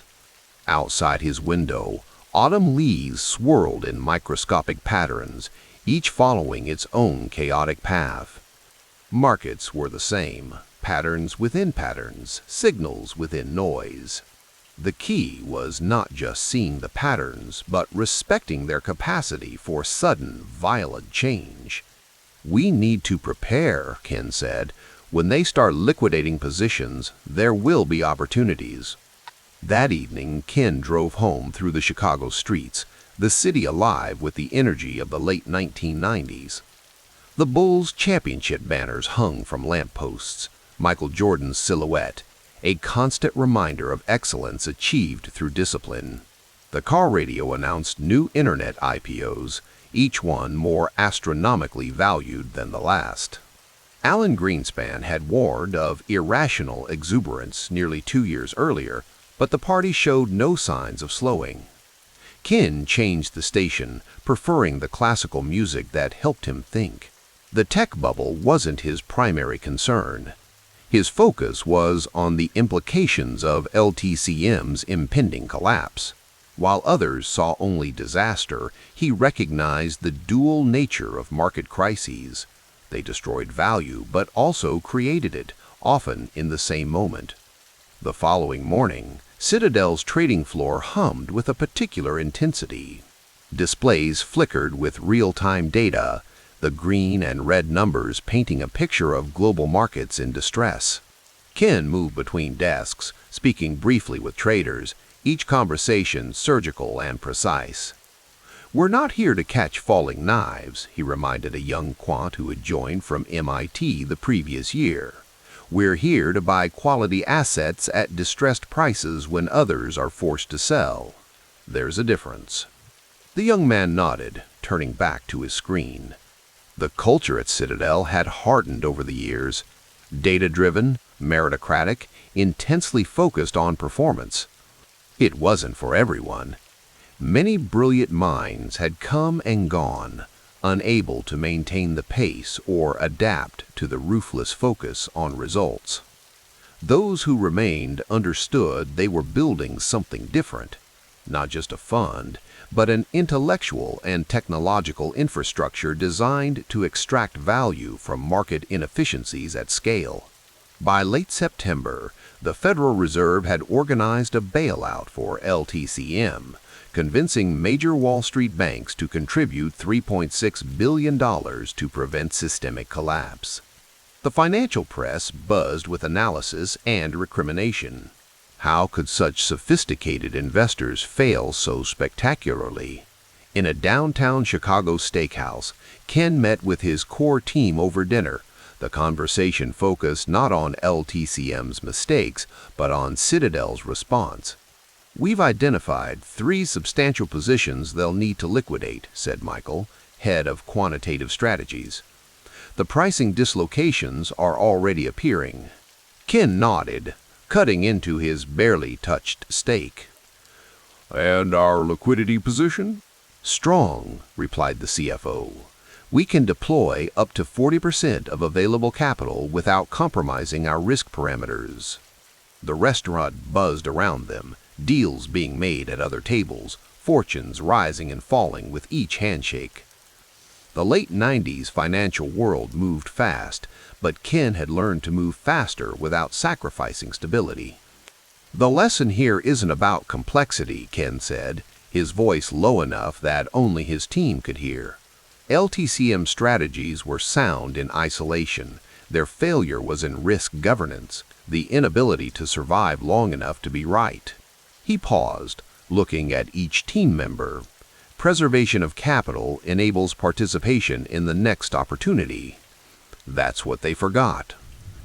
The next day, while markets continued their nervous dance, Citadel began selectively acquiring positions being liquidated by LTCM and other distressed funds. Each transaction was calculated, measured against internal risk models that had been refined through years of market cycles. In his office that evening, Ken met with a potential investor, a representative from a major pension fund. The city lights twinkled below as night fell over Chicago.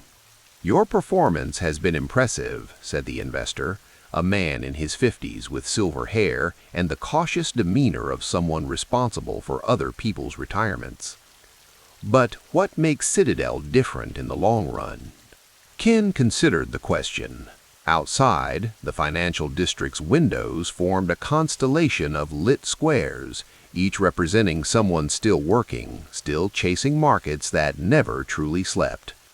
"Most funds optimize for the current market regime," Ken said finally. "We're building an organization that can thrive across regimes. The technology, the talent, the risk framework, they're all designed for adaptation rather than prediction." "And LTCM, what's your takeaway from their situation?" "That even the most sophisticated mathematical models are worthless without operational discipline," Ken replied. "Their collapse isn't a repudiation of quantitative methods. It's a reminder that leverage and liquidity are the true determinants of survival." The investor nodded, seemingly satisfied. After he left, Ken remained at the window, watching the city. The S&P 500 had delivered double-digit returns every year since 1995. Unemployment had dropped below 5%, and the prevailing mood on Wall Street was that a new era of prosperity had arrived. Yet Ken remained vigilant, remembering market lessons that others seemed eager to forget. Back at his desk, he reviewed Citadel's evolving structure. The firm had begun primarily as a convertible arbitrage operation, but Kin had systematically expanded into multiple strategies, reducing dependence on any single approach. The portfolio construction wasn't just about returns, it was about creating an entity that could withstand market shocks that took down less diversified competitors.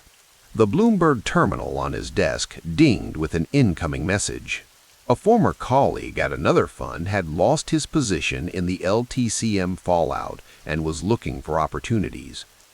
Ken typed a brief response, offering to meet.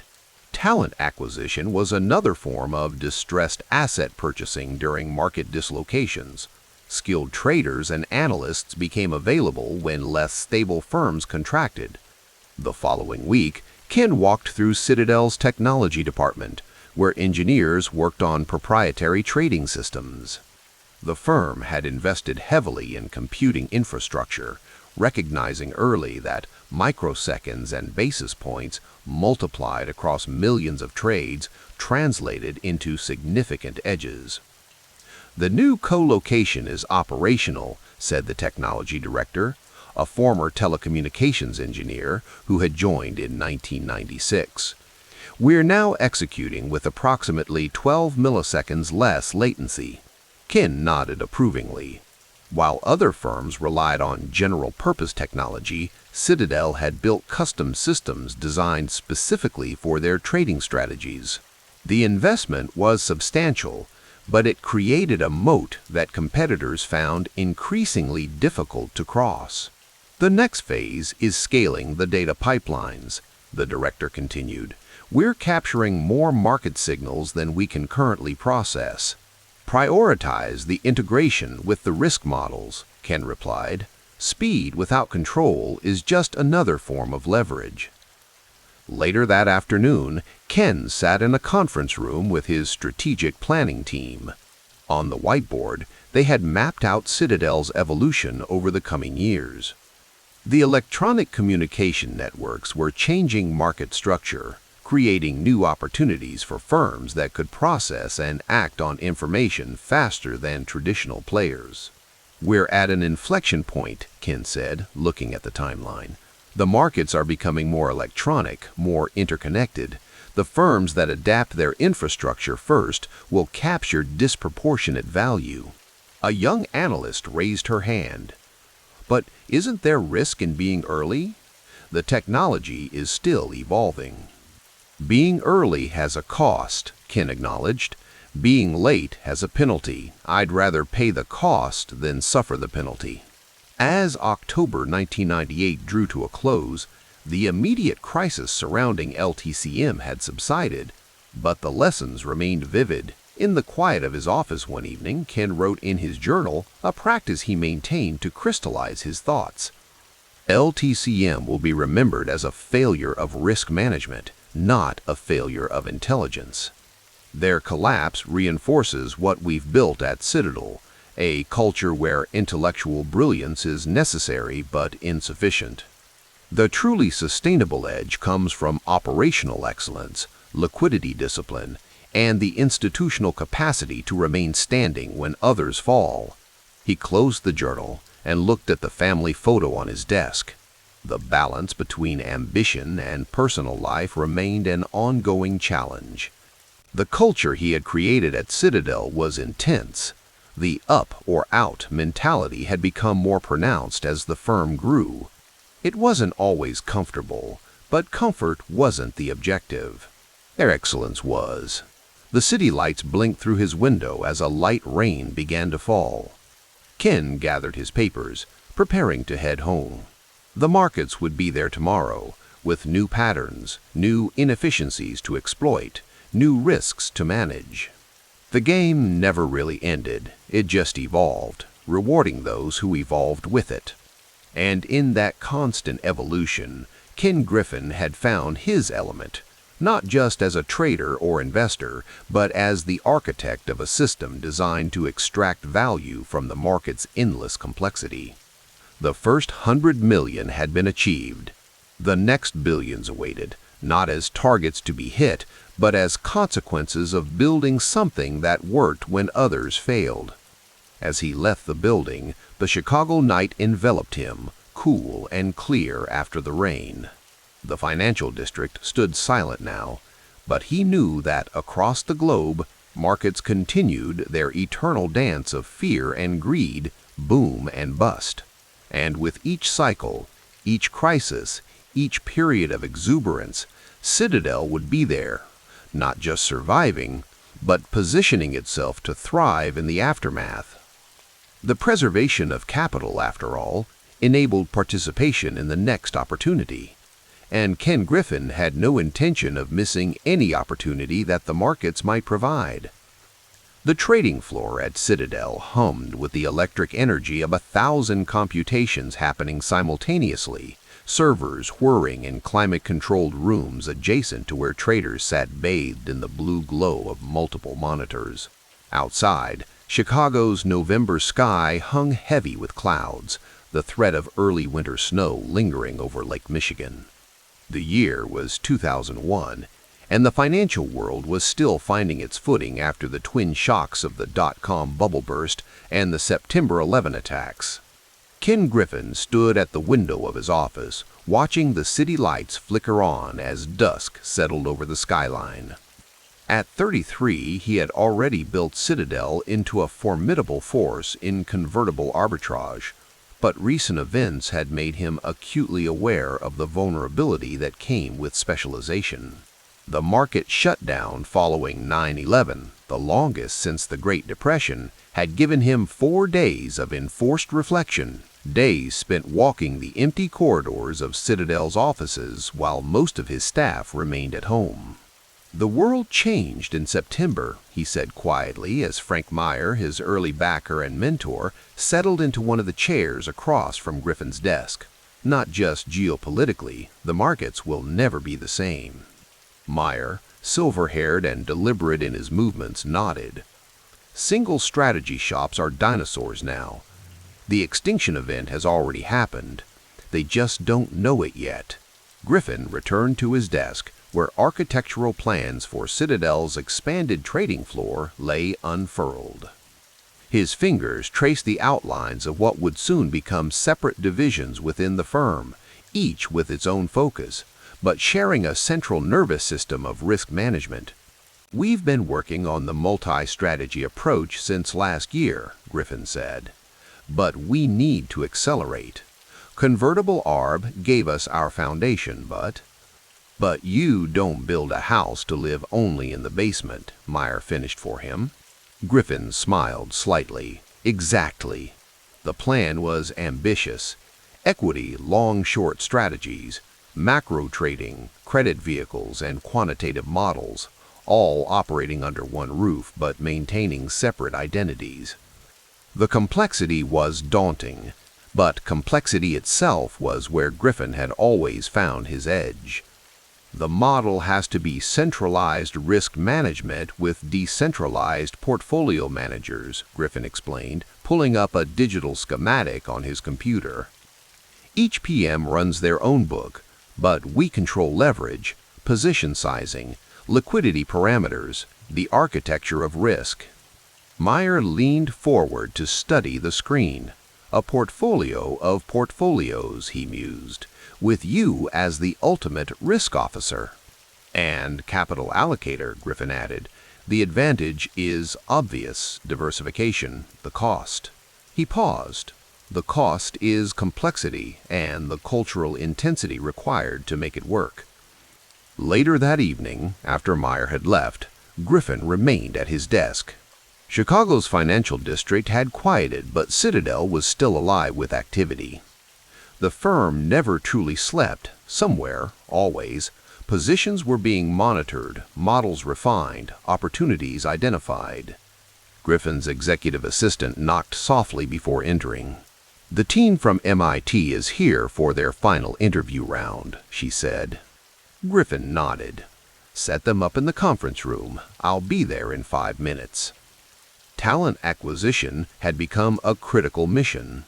The multi-strategy approach demanded not just financial engineers, but physicists, mathematicians, computer scientists, people who could parse patterns from noise, who could write algorithms to detect market inefficiencies that lasted milliseconds. As he gathered his notes, Griffin's thoughts turned to another project, one still in its formative stages, but potentially more transformative than anything he had yet attempted. Market making.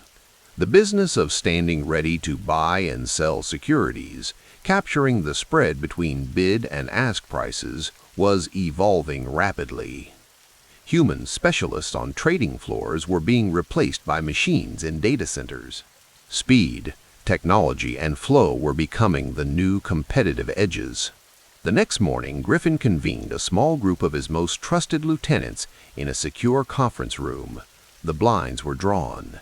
On the whiteboard, he wrote 2 words, Citadel Securities. "This is the next frontier," he said without preamble. "A separate entity focused exclusively on market making. I want this operational by early 2002. The room was silent as the implications sank in. "This isn't just diversification," Griffin continued. "It's a fundamentally different business model with different physics. The hedge fund monetizes insight. Market making monetizes flow, spreads, and infrastructure." One of his technology executives raised a hand. "Decimalization just hit last year. Spreads are already compressing." That's the point. The old model of wide spreads and human intermediation is dying. The new model is tight spreads, massive volume, and technological superiority. He tapped the whiteboard. "We build the machine that outcompetes the humans." Outside, snow had begun to fall, coating Chicago in a thin white blanket that muffled the sounds of the city. Inside, the team dissected the infrastructure required: data centers with minimal latency, direct connections to exchanges, custom hardware, proprietary software algorithms. "The market structure is finally catching up to technology," Griffin observed. "Regulation NMS is coming in a few years. Payment for order flow is already reshaping retail brokerage economics. The game is changing." The winter of 2001-2002 passed in a blur of 18-hour workdays. Griffin moved between the 2 emerging entities, the expanded multi-strategy hedge fund and the nascent market-making operation, with relentless focus. His personal life had become almost entirely subsumed by work. He often slept on the couch in his office rather than returning to his apartment. By spring 2002, Citadel Securities had launched in Chicago, a skeleton crew of technologists and traders operating from a floor above the hedge fund. The early focus was equities and options, with fixed income to follow. The operation was modest in size, but ambitious in scope. "We're building a network," Griffin explained to his board one evening as a thunderstorm swept across Lake Michigan. "Exchanges, brokers, prime brokers, these relationships aren't just counterparties, they're the infrastructure of modern markets." The meeting was held in a private dining room at one of Chicago's oldest steakhouses, dark wood paneling and leather chairs creating an atmosphere of old money that contrasted with the digital revolution Griffin was describing. Goldman, Morgan Stanley, JPM on one side, Griffin continued, sketching a diagram on his napkin. NYSE, NASDAQ, CBOE on the other. And we sit in the middle, providing liquidity, capturing spread, generating data. One of the board members, a veteran of Chicago's trading pits, looked skeptical. "The floors have been around for a century. You really think computers will replace all those traders?" Griffin's reply was gentle but firm. "They already are. The question isn't if, but when, and whether we'll be the ones building the replacement." Late that summer, Griffin stood on the trading floor of Citadel Securities, watching as the first fully automated market-making algorithms went live. Screens flashed with thousands of quotes per second. positions adjusting in microseconds as market conditions changed. Matt, one of the lead developers, stood beside him, eyes fixed on the performance metrics. Latency is down to 12 milliseconds round trip, he reported. Spread capture is running at 92% efficiency. Griffin nodded, satisfaction evident despite his exhaustion. And volume? Climbing. We're capturing about 3% of NASDAQ retail flow so far. A modest beginning, but Griffin could see the future unfolding in those numbers. More flow would lead to better pricing, which would attract more flow. A network effect that, properly managed, could become a moat around the business. That evening, Griffin met with James, the executive he'd tapped to lead Citadel Securities. They sat in a quiet corner of a jazz club in downtown Chicago, the mournful sound of a saxophone providing privacy for their conversation. "We're building something that will outlast both of us," Griffin said, swirling the bourbon in his glass. "The hedge fund captures intelligence, the market maker captures infrastructure. Together, they're more resilient than either could be alone." James nodded. "It's like having two engines on a plane. If one fails." "Exactly." Griffin leaned back, allowing himself a rare moment of reflection. "When I started Citadel in '90, I never imagined we'd be here. But the markets taught me something important. Dependence is vulnerability." The club was nearly empty, just a few patrons scattered at tables in the shadows. The saxophone player concluded his set, leaving a momentary silence before the soft applause.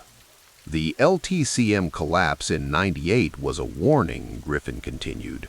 "Brilliant people, Nobel laureates, brought down because they were overexposed to a single regime.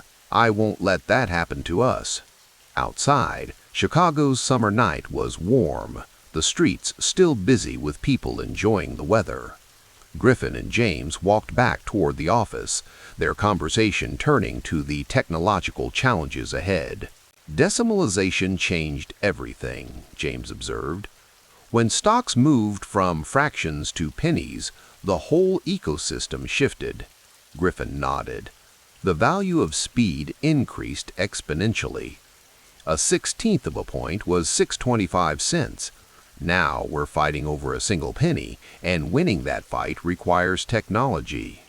The Citadel offices were still half occupied despite the late hour.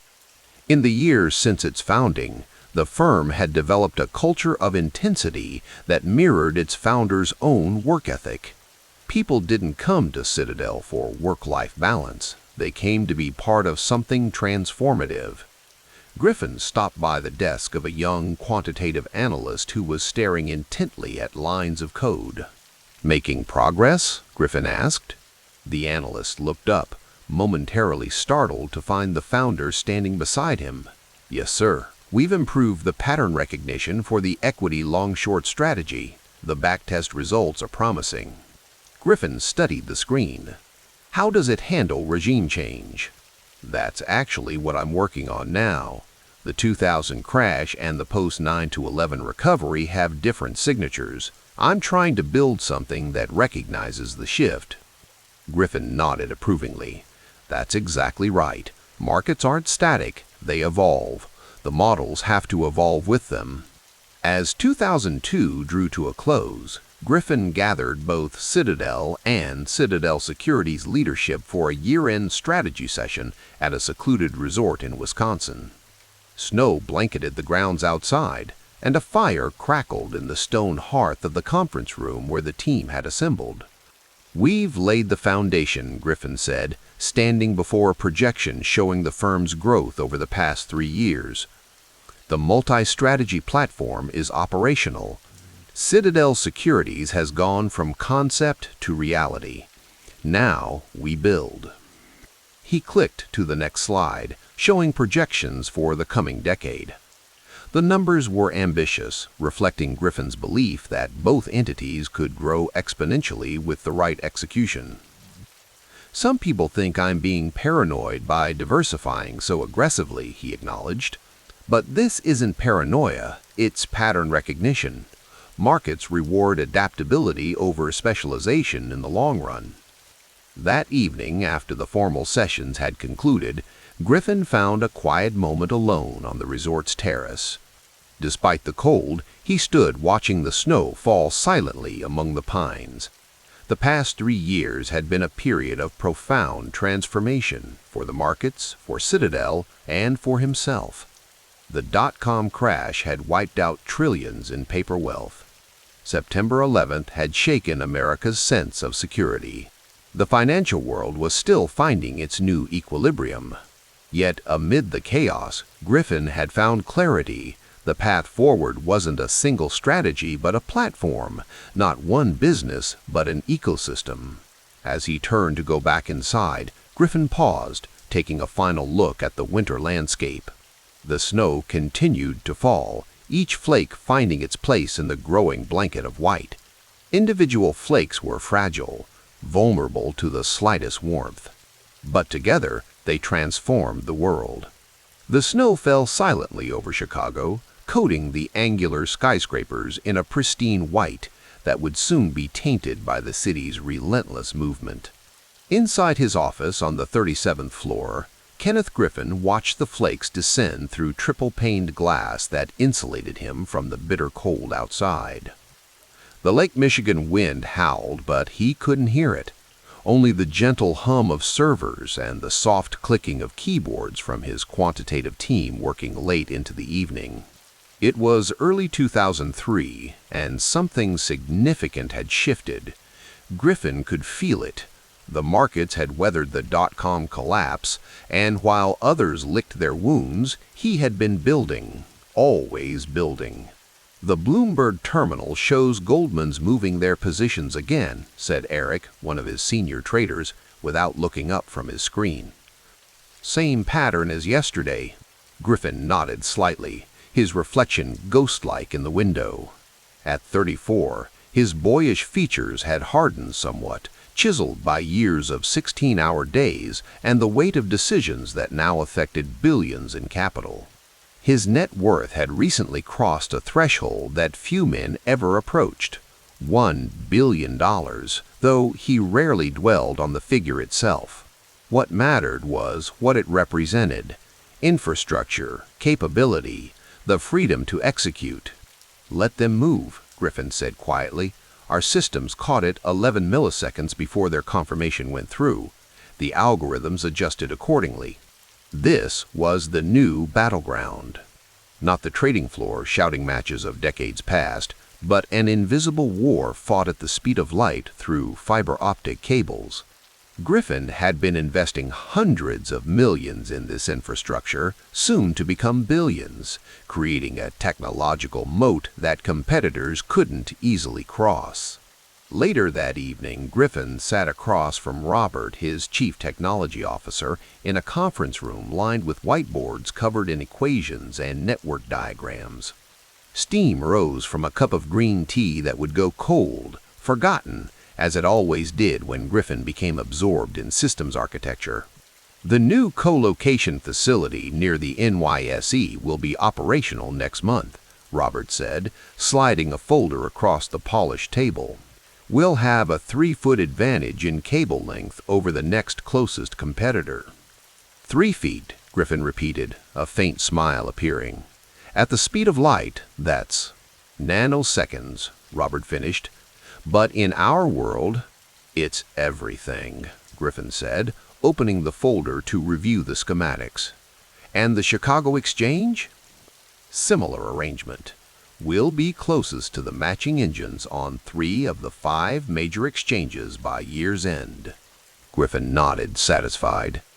This was the essence of his vision, systematic advantage compounded over time. Not a single brilliant trade, but thousands of small edges executed flawlessly millions of times. The financial world still clung to myths of trading genius and market wizards, but Griffin was building something different, an intelligence infrastructure that would see patterns humans couldn't, move faster than thought, and execute with machine precision. "The PhDs from MIT arrive next week," Griffin said, changing subjects. I want them working directly with the statistical arbitrage team. And the two physicists from Stanford put them on options pricing models. They're expecting Wall Street hours, Robert said carefully. I should warn them about our expectations. Griffin looked up from the folder. No, let them discover our culture organically. The ones who thrive here don't need warnings. The Citadel hiring process had become legendary in financial circles and infamous in academia. Griffin recruited brilliant minds from physics, mathematics, computer science, and statistics, offering compensation packages that universities couldn't match. But the bargain was Faustian. Intellectual freedom traded for performance pressure that crushed many within their first year. Up or out, as Griffin's lieutenants described it, the internal tournament never ended. Summer 2004 found Griffin in his lakeside home, hosting a private dinner for a small group of Citadel's largest investors. The windows were open to catch the warm breeze, and servers moved silently between guests, refilling wine glasses and removing plates. Griffin rarely entertained at home, preferring the psychological advantage of his office, but tonight was different. Something important was taking shape. Our returns have been consistent, Griffin said to the silver-haired pension fund manager seated to his right, but what I'm more interested in discussing is our infrastructure investment. Expensive proposition, the man replied, swirling his burgundy. Your investor letters mention technology spending that exceeds some funds' total operational budgets. Griffin nodded, unperturbed by the implied criticism. Most funds are building trading desks. We're building financial technology that will still have value in 20 years. Across the table, a woman in her 50s representing a sovereign wealth fund with over $200 million invested in Citadel leaned forward. Technology depreciates rapidly, Ken. What's cutting edge today is obsolete tomorrow. Hardware, yes, Griffin conceded. But we're building systems that learn and evolve. The intellectual property compounds. Every trade improves our models. More flow gives us better pricing data, which attracts more flow. He paused. It's a network effect in finance that nobody else has achieved at our scale. The dinner continued, the conversation shifting to market conditions, but Griffin's mind remained fixed on his vision. By 2005, Citadel would be managing nearly $12 billion, on its way to $20 billion. The hedge fund was only part of the equation now. Citadel Securities, his market-making operation founded just a few years earlier, was becoming the hidden engine of his wealth machine. Most outsiders still saw Citadel as merely a successful hedge fund. They didn't understand the ecosystem Griffin was constructing. The hedge fund, the securities business, the technology backbone, all reinforcing each other in a virtuous cycle that would eventually touch nearly every financial market worldwide. The best minds of our generation are thinking about how to make people click ads, said James, a recent PhD hire from Princeton, quoting a popular Silicon Valley criticism. Griffin and James walked through Millennium Park on a crisp October morning in 2005. The Bean, the giant reflective sculpture officially called Cloud Gate, distorted their reflections as they passed. Griffin had taken to these occasional walks with new talent, finding it revealed more than formal interviews. "And what inefficiencies interest you most?" Griffin asked, hands clasped behind his back. "Options mispricing during volatility regime changes," James replied without hesitation. "My dissertation demonstrated that market makers systematically overreact to certain volatility signals while underreacting to others." Griffin nodded approvingly. "And your models account for this?" "In simulated backtesting. I haven't deployed with real capital." "You will," Griffin said simply. "But understand something. At Citadel, we care only about what works, not who came up with it. Your model will compete against others. It survives if it performs. I wouldn't want it any other way, James said. Griffin stopped walking, studying the young mathematician. Many say that. Few mean it. Imagine working months on something you believe in deeply, only to see it discarded because someone else's approach yielded an additional 0.2% return. That's efficient, James offered. It's necessary, Griffin corrected. Markets don't care about your feelings or your intellectual investment. Neither can we. The conversation illustrated Griffin's leadership philosophy as it had crystallized by mid-decade. Citadel wasn't a typical financial firm with office politics and relationship-based advancement. It functioned more like a scientific laboratory crossed with a special forces unit, elite talent subjected to extreme performance pressure, all in service of measurable outcomes. The approach bred both fierce loyalty and burnout. Those who survived the crucible of Citadel often developed an almost religious devotion to Griffin's methods. Those who couldn't withstand the pressure departed, usually to less demanding firms where they became evangelists of a different sort, warning others about Citadel's intensity. Griffin remained unmoved by criticism. By 2006, his personal ownership of Citadel LLC was estimated at over 85%, an unusual concentration of control for a financial institution of its size. This ownership structure wasn't merely about wealth. It was about independence, freedom from outside directors, shareholders, or public market pressures that might force short-term thinking. The financial district buzzed with energy as 2007 began. The markets continued their steady climb. Housing prices reached new highs monthly. Credit flowed freely. Few noticed the hairline fractures beginning to form in the foundation of the financial system. Griffin stood in Citadel Securities' main trading floor, watching hundreds of monitors flicker with price movements. The market-making business had grown dramatically, handling significant percentages of daily volume across multiple exchanges.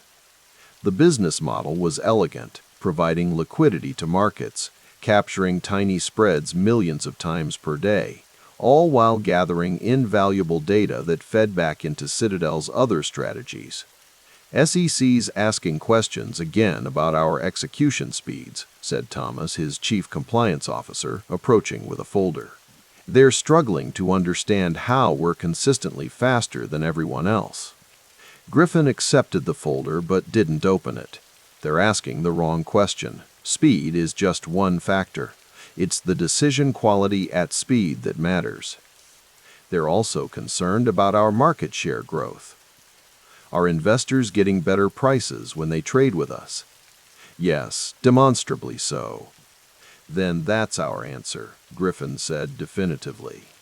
Markets exist to efficiently allocate capital. If we're improving efficiency, we're fulfilling the market's purpose. This philosophy, a blend of free market principles and technological pragmatism, had become central to Griffin's worldview. Regulators often focused on process, structure, and theoretical concerns about concentration. Griffin focused on measurable outcomes, liquidity, price improvement, execution quality. It was a fundamental difference in perspective that would shape his increasingly public stance on regulatory matters in the years ahead. Later that evening, Griffin sat alone in his office, reviewing quarterly performance figures. Citadel's returns remained strong. Citadel Securities' profits were accelerating. His personal wealth had multiplied several times since crossing the billion-dollar threshold a few years earlier. Outside, Chicago had transformed alongside his fortune. New luxury towers rose across the skyline. The West Loop had evolved from warehouses to trendy restaurants and lofts. River North bustled with tech startups and creative agencies. Yet Griffin knew the prosperity wasn't universal. The South and West sides remained largely unchanged, separated from downtown's wealth by invisible but powerful boundaries of class and opportunity. Griffin turned away from the window, focusing instead on a report about a new high-frequency trading technique being developed by his quantitative research team. The markets never stopped evolving, and neither could he. The race for edge in technology, in talent, in technique had no finish line. As midnight approached, Griffin finally left his office, stepping into a waiting car that would take him home. The driver knew better than to attempt conversation. Griffin opened his laptop, continuing to work as the vehicle glided through Chicago's empty streets, the city lights reflecting off freshly fallen snow. In the darkness, Kenneth Griffin built his empire not of stone or steel, but of algorithms and information. A kingdom both invisible and omnipresent, touching every corner of global finance yet understood by few. The digital scaffolding of this realm would continue to expand in the years ahead, weathering storms that would destroy less robust structures and emerging stronger from tests that had not yet arrived. But on this night in 2007, as financial markets continued their serene climb toward an abyss no one yet recognized, Kenneth Griffin simply worked, eyes focused on the numbers on his screen, seeing patterns that others missed and building systems to capture them, one transaction, 1 millisecond, one algorithm at a time. The last rays of autumn sunlight vanished behind Chicago's skyline, leaving the panoramic windows of the Citadel offices as mirrors reflecting the anxiety etched on Ken Griffin's face. Outside, leaves spiraled down to Michigan Avenue in the October wind. Inside, numbers fell with similar relentlessness on monitoring screens across the trading floor. Griffin stood motionless at the window, hands clasped behind his back, his reflection superimposed over the darkening city. 40 years old now, the financial wunderkind who had built a $20 billion empire was watching it crumble in real time. Wellington, Citadel's flagship fund, had plummeted nearly 55% year-to-date. The markets had become a maelstrom that devoured even the most sophisticated models. "Ken," said a voice behind him, "the investors from Boston are here." He turned to face his chief operating officer, Gerald Beeson. In the half-light, Beeson's usual composed demeanor had given way to the haunted look everyone at Citadel seemed to wear these days. "Tell them I'll be there in 5 minutes," Griffin replied, his voice betraying none of the turmoil within. When Beeson left, Griffin loosened his tie and took a deep breath. The conversation ahead would be among the most difficult of his career. The redemption requests were piling up. Investors wanted out all at once. If Citadel honored them all, the forced liquidations would destroy what remained. He picked up the Wall Street Journal from his desk. The headlines told the story of a world in financial collapse. Lehman files for bankruptcy. Merrill Lynch sold to Bank of America. AIG receives federal bailout. September 2008 had been apocalyptic. October was proving no better. Griffin had built Citadel on a foundation of mathematical certainty, on models that predicted correlations and volatilities with exquisite precision. Now those models were failing as every asset class moved in lockstep downward. The unthinkable had happened. The system itself had changed state. The intercom buzzed. "They're waiting in the conference room, sir." "I'll be right there." Walking the corridor to the conference room, Griffin passed the trading desks where analysts worked in eerie silence. The usual cacophony of calls and commands had given way to a library, like hush, punctuated only by the occasional whisper or sigh. The atmosphere was thick with the scent of cold coffee and takeout containers from dinners eaten at desks. In the conference room, 3 men in conservative suits rose as he entered. Representatives from Boston's most prestigious endowments and pension funds, longtime investors in Citadel. Their faces were masks of controlled panic.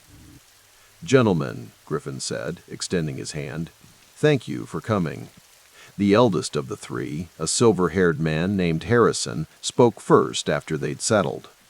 Ken, we've supported Citadel for years, but our board is asking questions we can't answer.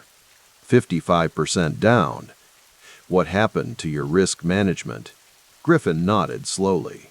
The markets have undergone a regime change. The correlations our models were built on have fundamentally altered. What we're experiencing isn't a typical correction, it's a once-in-a-century event. Harrison leaned forward. We understand that. What we need to know is, can Citadel survive this? The question hung in the air. In the silence that followed, Griffin could hear the faint hum of the HVAC system and the distant ping of an elevator arriving on a lower floor. Yes, Griffin said finally, but not if everyone rushes for the exits simultaneously. He slid a document across the polished table. We're invoking the gate provisions in our agreements. We're limiting redemptions temporarily. The youngest of the three investors, Davidson from a major state pension fund, flushed with anger. You're locking us in? Our beneficiaries need that money. I understand your position, Griffin replied, his voice steady. But a disorderly liquidation serves no one. If we're forced to sell assets in these markets, at these prices, there won't be much left to redeem. The third man, Mills, who had remained silent until now, removed his glasses. What's your plan, Ken? Griffin walked to the whiteboard and picked up a marker.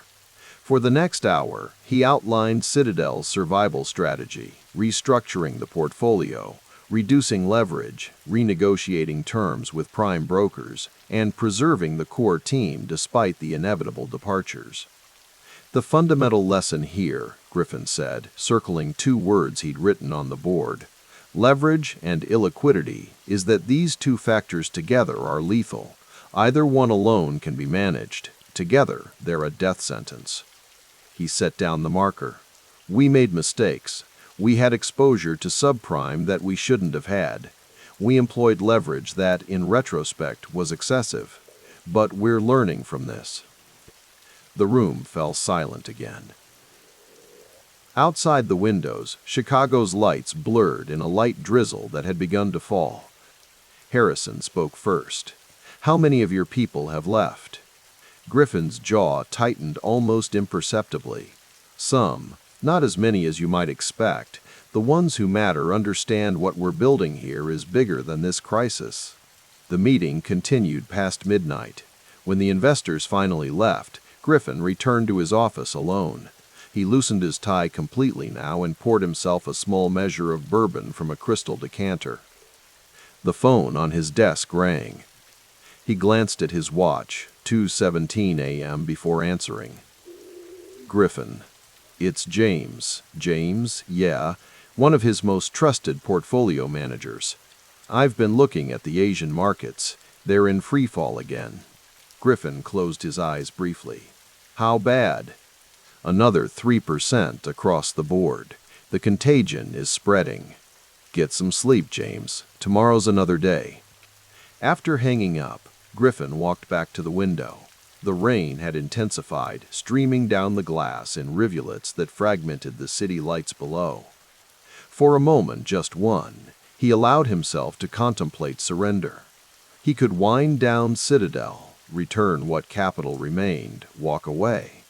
The thought flickered in his mind like a candle in a draught, then extinguished itself. No, that wasn't who he was.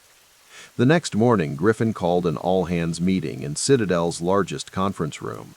Nearly 200 employees crowded in, exhaustion evident in the shadows under their eyes and the slump of their shoulders. Griffin entered precisely on time, his suit immaculate, his expression resolute. I'll be brief, he began. The situation is dire. You all know the numbers. What you may not know is that I've received offers to wind down the firm in an orderly fashion. A murmur rippled through the room. I've declined those offers, Griffin continued. Citadel will survive this crisis. But survival requires sacrifice. We're gating redemptions. We're restructuring our debt. And yes, we'll be smaller for a time. He paused, scanning the faces before him. Some of you will choose to leave. I understand that decision and won't hold it against you. But those who stay, those who help rebuild what we've created here, will be part of something remarkable.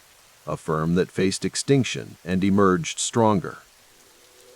The silence that followed was profound. That's all. Back to work. As the room emptied, Griffin's deputy, Matt Andreson, approached him. "Bold speech," Andreson said quietly. "How much of it do you believe?" Griffin met his gaze steadily. "All of it, but that doesn't mean I'm not terrified."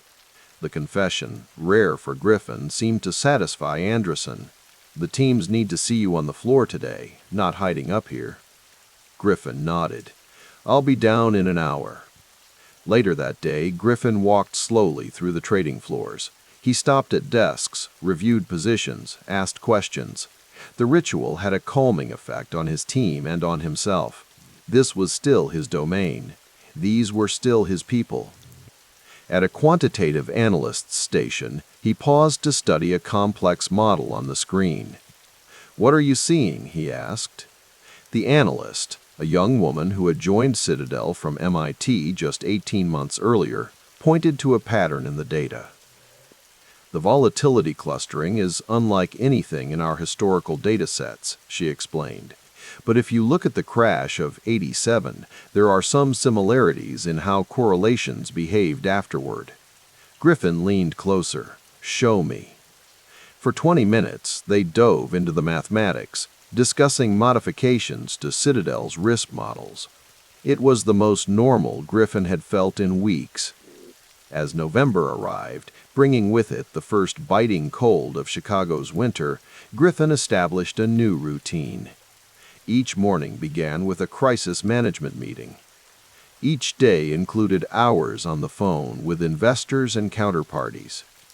Each evening ended with a solitary review of the firm's positions and liquidity. The financial world continued its descent into chaos. The S&P 500 lost another 7.5% in November. Unemployment surged toward 7% nationally. Barack Obama was elected president amid promises of hope and change, but the markets remained unconvinced that anyone could stop the bleeding. In early December, Griffin called a meeting with his executive team in his private conference room. The space was deliberately austere. No artwork, no distractions, just a round table and comfortable chairs. "Our AUM is now below $14 billion and falling," Griffin began without preamble. "We'll likely end the year down more than 50%. The question is, what does 2009 look like?" His chief risk officer, a veteran of previous market crises, spoke first. "The redemption queue is still growing. If we honor all requests, we'll be under $10 billion by spring." Griffin nodded. "And our liquidity position?" The CFO slid a report across the table. "We can meet our obligations to counterparties, but if we try to honor all redemptions, we'll be forced to liquidate positions at the worst possible time." The room fell silent. Everyone understood the implications. Griffin had built Citadel with a near-religious devotion to liquidity management. The idea of failing investors who wanted their money back was anathema to him. But the alternative, a fire sale of assets that would destroy far more value, was worse.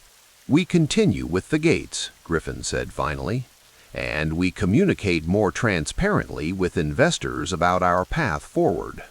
His general counsel raised a concern. "The reputational damage is considerable, Ken. Some of these investors will never come back." "I'm aware," Griffin replied, his voice even.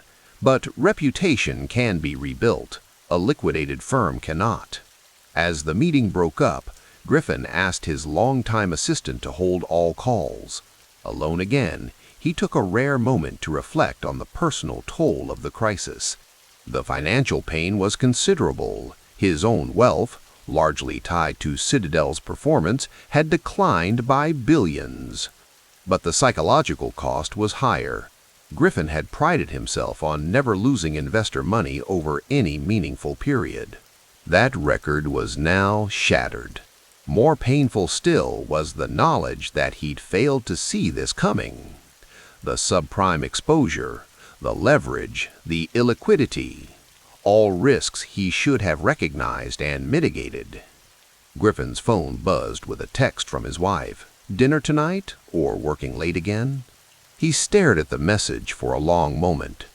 His marriage, like many aspects of his personal life, had become collateral damage in the crisis. The 60-hour weeks had become 80-hour weeks. Dinners at home had become rare. Vacations had been canceled. Working, he typed back. Sorry. The final weeks of 2008 brought no respite. As Christmas approached, Griffin canceled Citadel's holiday party, an unnecessary extravagance in a year of such losses. Instead, he authorized bonuses for the most junior staff while informing senior executives that their compensation would be substantially reduced. On the last trading day of the year, Griffin remained at his desk until after midnight, reviewing final positions and liquidity reports. The skeleton crew still in the office had long since departed. The cleaning staff moved silently through the darkened halls. Griffin stood at his window one last time, looking out at a city muffled by fresh snow. Chicago seemed quieter tonight, its usual vitality dampened by the economic devastation that had touched every corner of American life. In the reflection of the glass, Griffin could see the man he'd become older, certainly, than the 22-year-old who had founded Citadel with $4.6 million. Wiser, perhaps, after this humbling year. But still standing, still fighting. He turned back to his desk and picked up a pen, pulling a legal pad toward him. At the top, he wrote, 2009, The Rebuild.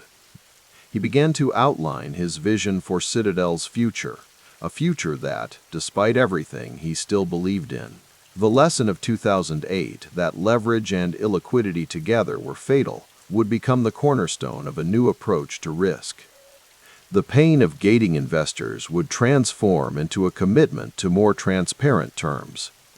The near-death experience would evolve into a case study in resilience. As the first minutes of the new year approached, Griffin placed the pad in his briefcase and switched off his desk lamp. Tomorrow would bring its own challenges. But for tonight, survival itself was achievement enough. Griffin took one last look at the trading floor as he left. The empty desks, the dormant screens, the stillness where frantic activity would resume in just a few days. This place, this firm, had been tested to its breaking point. It had bent, but not broken. And in that simple fact, Ken Griffin found something like hope. The February rain fell in sheets against the darkened windows of Citadel's Chicago headquarters. Ken Griffin stood motionless before the floor-to-ceiling glass, hands clasped behind his back, watching water streak across the city panorama. 40 floors below, Michigan Avenue glistened like obsidian beneath the streetlights. The office behind him was nearly empty at this late hour. A single desk lamp cast his silhouette against the storm. On his desk lay financial reports with numbers that would have seemed miraculous to most, Citadel's 2009 returns exceeding 70%. The comeback was well underway. When everyone else sees disaster, I see opportunity, he murmured to himself, remembering the decisions he'd made in the darkest moments of 2008 and early 2009. While others retreated, he had advanced, methodically purchasing distressed credit and equities at fire sale prices, billions in positions when markets were at their most volatile. His phone buzzed softly, a text from his chief investment officer. Morgan Stanley calling again about their structured products portfolio. They're still desperate to offload. Griffin typed back, "Tell them we'll take it, but at our price, they'll accept." He set the phone down and allowed himself a thin smile. The panic had subsided, but institutional memory was short. Banks were still de-risking, shedding assets they now viewed as toxic. Patient capital was scarce. His was among the few firms with both the expertise to properly value complex securities and the liquidity to acquire them. "Sir?" A voice from the doorway interrupted his thoughts.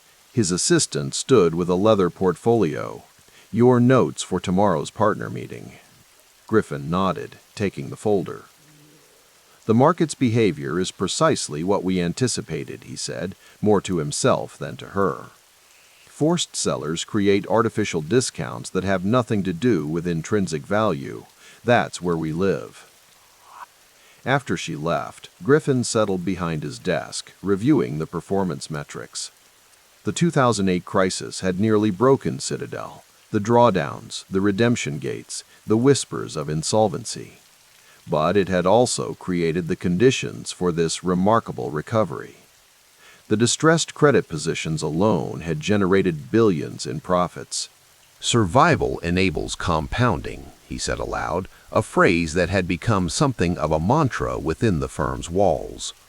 By late 2011, Citadel had not merely survived, it had flourished. Griffin sat in his downtown penthouse, surrounded by modernist furniture and carefully selected contemporary art. Chicago's lights twinkled below, the city divided between prosperity and struggle. Emmanuel's first year as mayor bringing grand plans for downtown development while violence plagued the south and west sides. His political strategist, a precisely dressed woman with decades of Washington experience, reviewed the contribution plan he'd commissioned. "The 2012 election will be pivotal," she explained.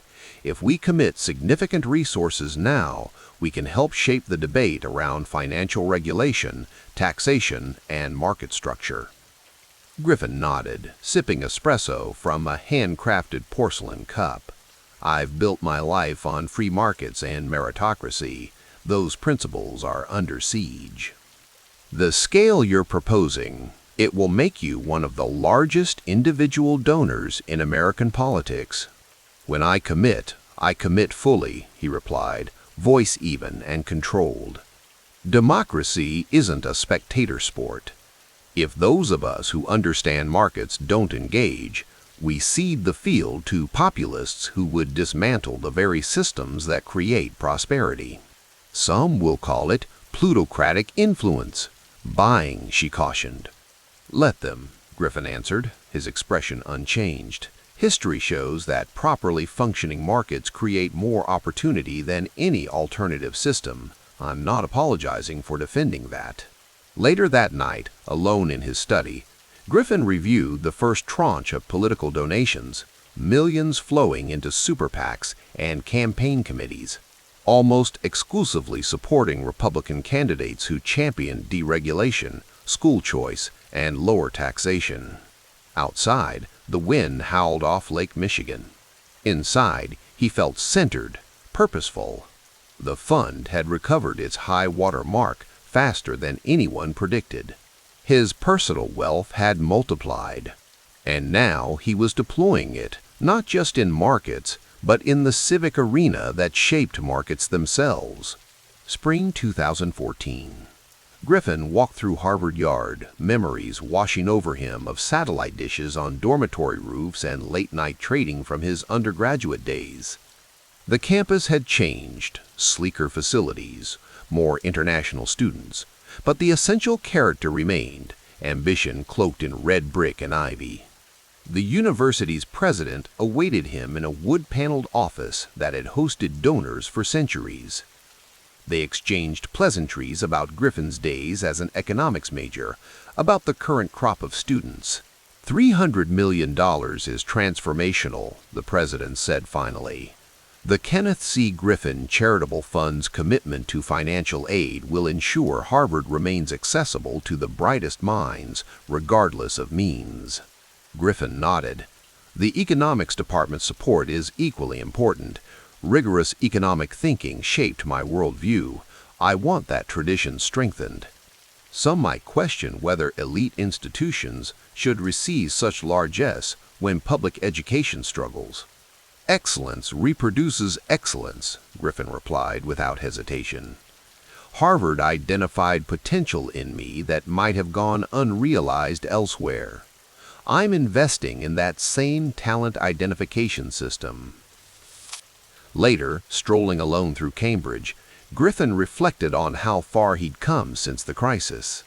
Citadel had not only regained its footing, it had surpassed its pre-crisis peak. The firm managed more capital than ever, with performance that had silenced the doubters. His phone vibrated with a message from his chief technology officer. The new high-frequency trading infrastructure was operational, microseconds faster than the previous system. Griffin texted back his approval. In a nearby coffee shop, a group of students huddled over laptops, debating the merits of various summer internships. Griffin observed them without being noticed, the next generation of quantitative minds, raised on algorithms and big data. One mentioned Citadel as the gold standard, the place where the best quants aim to land.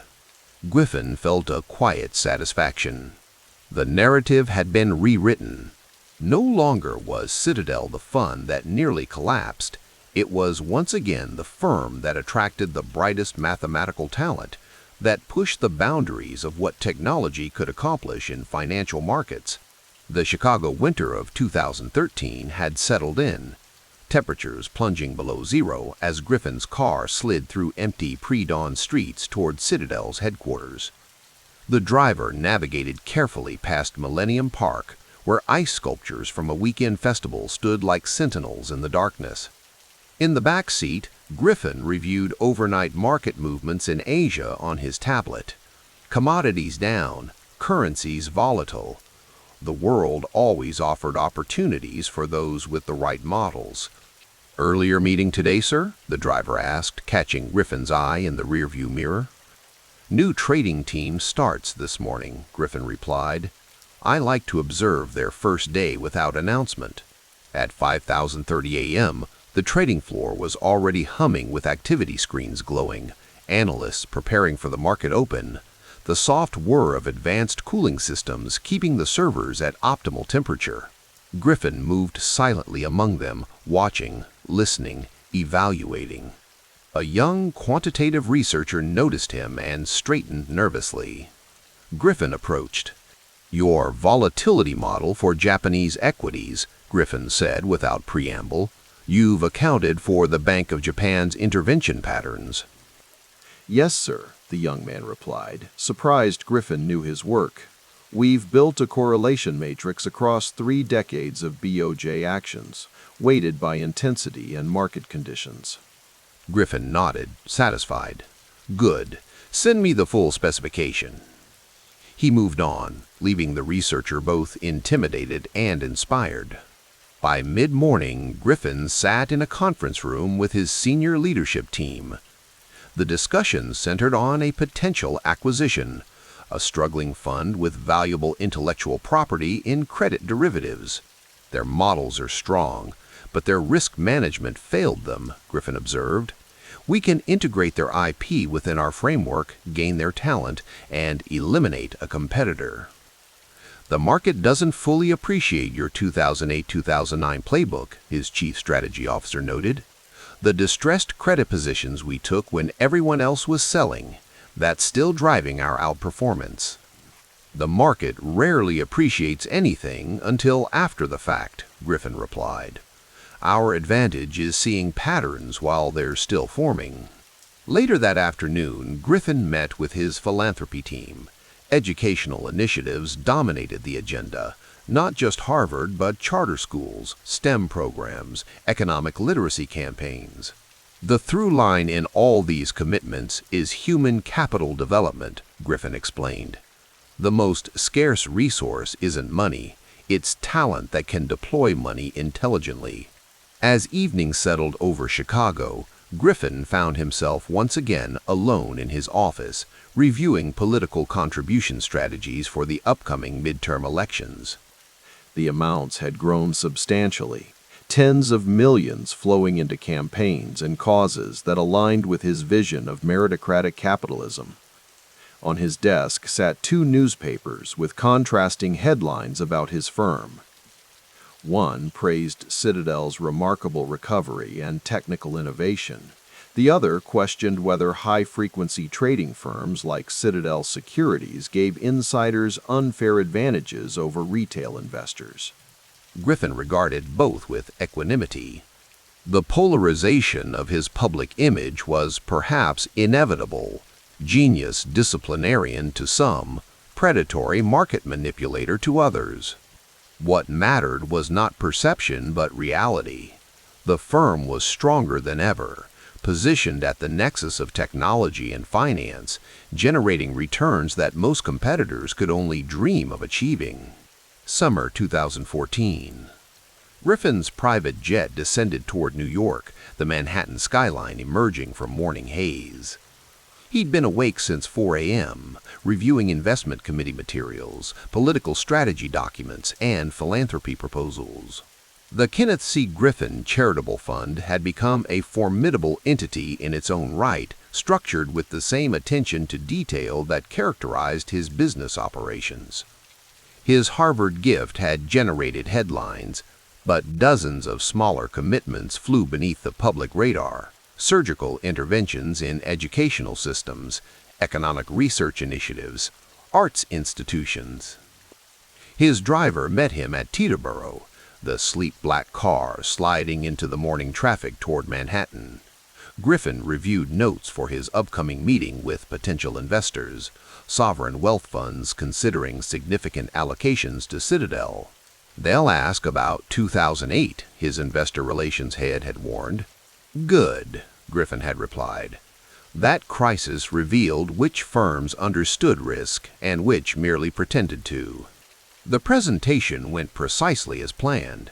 Griffin spoke without notes, detailing Citadel's risk architecture, technological edge, and talent development system. When questions turned to the financial crisis, he leaned forward slightly. The 2008 crisis wasn't just a test.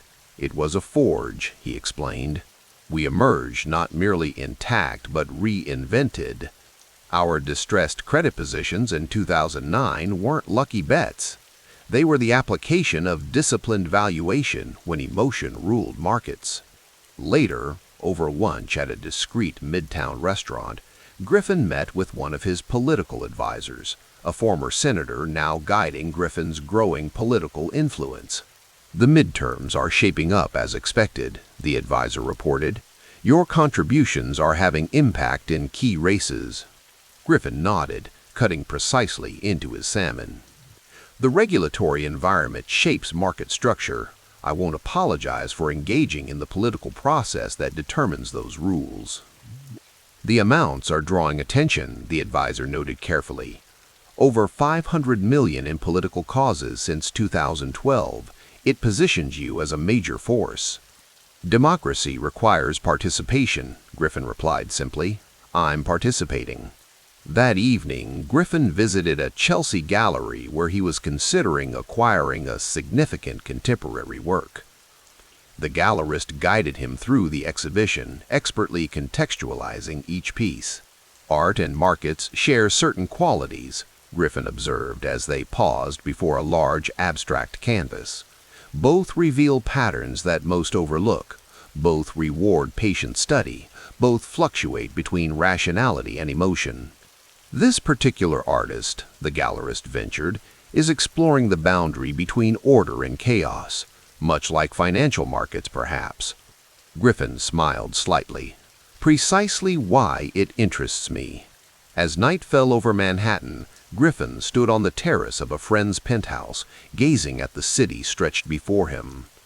The conversation inside, among hedge fund managers, tech entrepreneurs, and political figures, flowed around topics of innovation, regulation, and global competition. A fellow financier joined him outside, offering a glass of rare whiskey. To survival, the man toasted. Not many made it through 2008 to enjoy this view. Survival isn't the achievement, Griffin corrected gently. It's merely the prerequisite for achievement. The other man laughed. Always the long view. Is that why you're becoming so politically active? Planning decades ahead? Griffin turned to face the city again, considering his response. I build systems that thrive in properly functioning markets. Those markets require certain conditions: rule of law, property rights, reasonable regulation, merit-based opportunity. I'm investing in preserving those conditions. Some call it self-interest. The alignment of enlightened self-interest with broader prosperity is the fundamental genius of market economies, Griffin replied.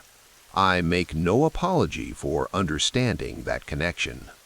Later that night, flying back to Chicago, Griffin reviewed the day's outcomes. New capital commitments. Political strategies advanced. Potential art acquisition identified. Each domain, finance, politics, philanthropy, represented a different projection of the same core philosophy. Rational systems, properly designed and maintained, created optimal outcomes over time.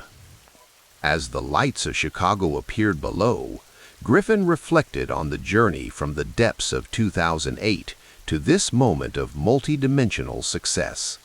The crisis that nearly destroyed Citadel had ultimately strengthened it, forcing innovation, testing resilience, revealing character.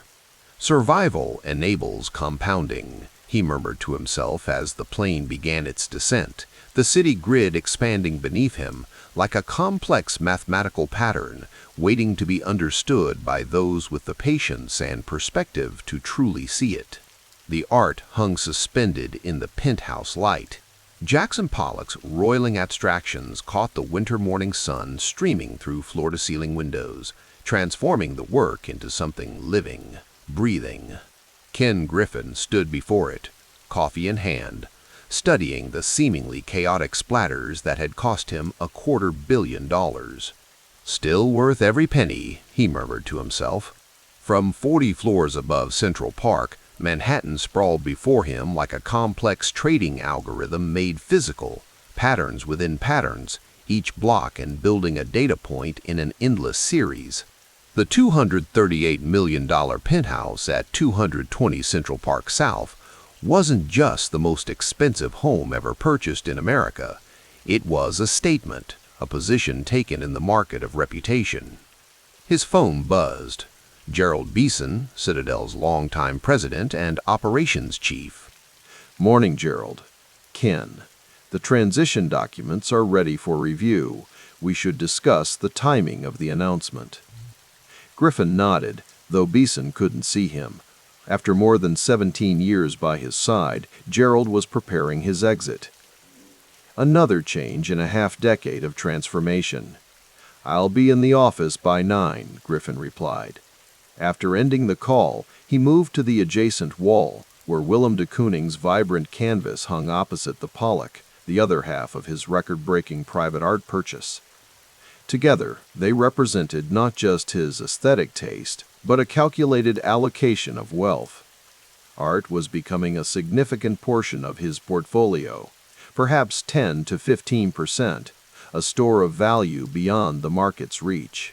The markets.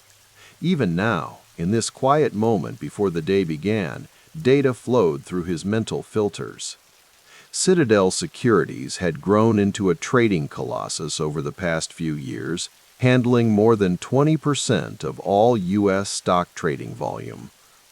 The market-making business had transformed from a side project into a power center of American capitalism. Griffin's driver waited in the building's private porte-cochere as he descended. The security team had already swept the route to Citadel's Manhattan offices. Such precautions had become routine, unremarkable extensions of the risk management that defined his professional existence. "Good morning, Mr. Griffin," the driver said, opening the door to the Maybach. "Morning, James. Any delays today?" "Clear sailing, sir. 20 minutes to Midtown."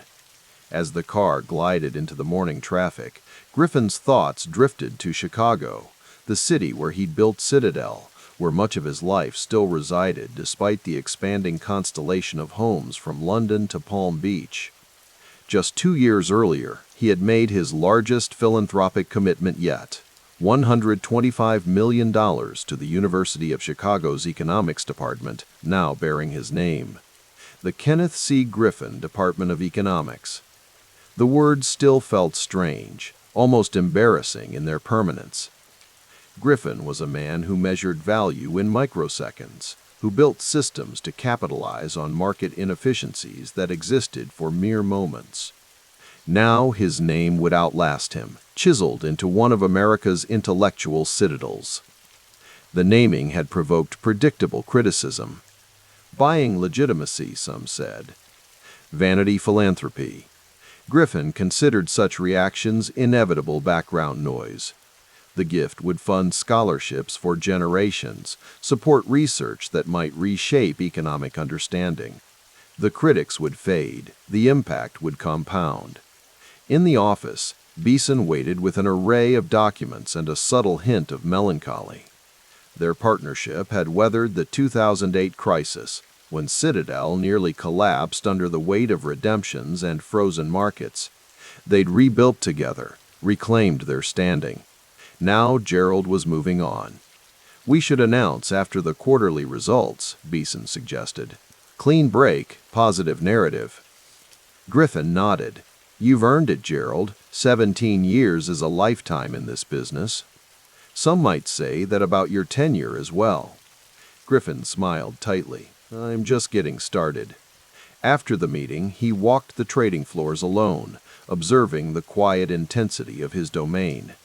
Hundreds of screens flickered with data, traders and quants working in focused silence. The cacophony of open outcry pits had given way to the soft clicking of keyboards, the hum of cooling fans. Trading had become a digital whisper. His phone buzzed again. His art advisor. "The Basquiat is available," she said without preamble. "The owner is motivated, but it won't last, somewhere north of 100 million. "Send the details," Griffin replied. Jean-Michel Basquiat, another cornerstone for the collection, another allocation to an uncorrelated asset class. "I want to see it in person before deciding." That evening, his helicopter carried him over the Hudson River toward the West Side heliport. Below, the city's lights competed with the fading sunset. New York had become an increasingly important center of his universe, though not yet his primary residence.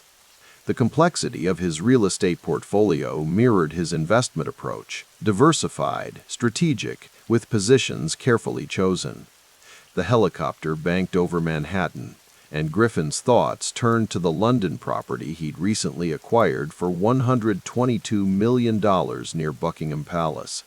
Between that, the New York penthouse, the Palm Beach compound, and homes in Aspen, Miami, and Chicago, he had created a network of private sanctuaries. Each served distinct purposes: proximity to markets, clients, cultural attractions, natural beauty.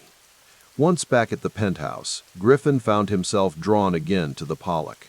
In its controlled chaos, he recognized something kindred, the appearance of randomness concealing deep, intentional structure. His phone rang. Ann Diaz Griffin's name appeared on the screen. 4 years after their divorce was finalized, communications remained strictly necessary and formally cordial. "Ann," he answered. "Ken, I'm confirming the children's travel arrangements for next week," she said. Her voice carried the professional warmth of a diplomat addressing a counterpart from a rival nation. "Yes, the plane will be ready at 3. My staff sent the details yesterday." "I received them. Thank you." A pause lingered between them, filled with the ghosts of their contentious separation. The divorce, finalized in 2015 after months of legal battles over prenuptial agreements and child custody, had reportedly cost Griffin north of $1 billion, though the precise terms remained confidential. "How are they doing?" he asked. "Well, they're looking forward to seeing you." After they ended the call, Griffin walked to the window. The park below had fallen into darkness, the trees mere shadows against the city lights. The divorce had been a rare public failure for a man accustomed to controlling outcomes.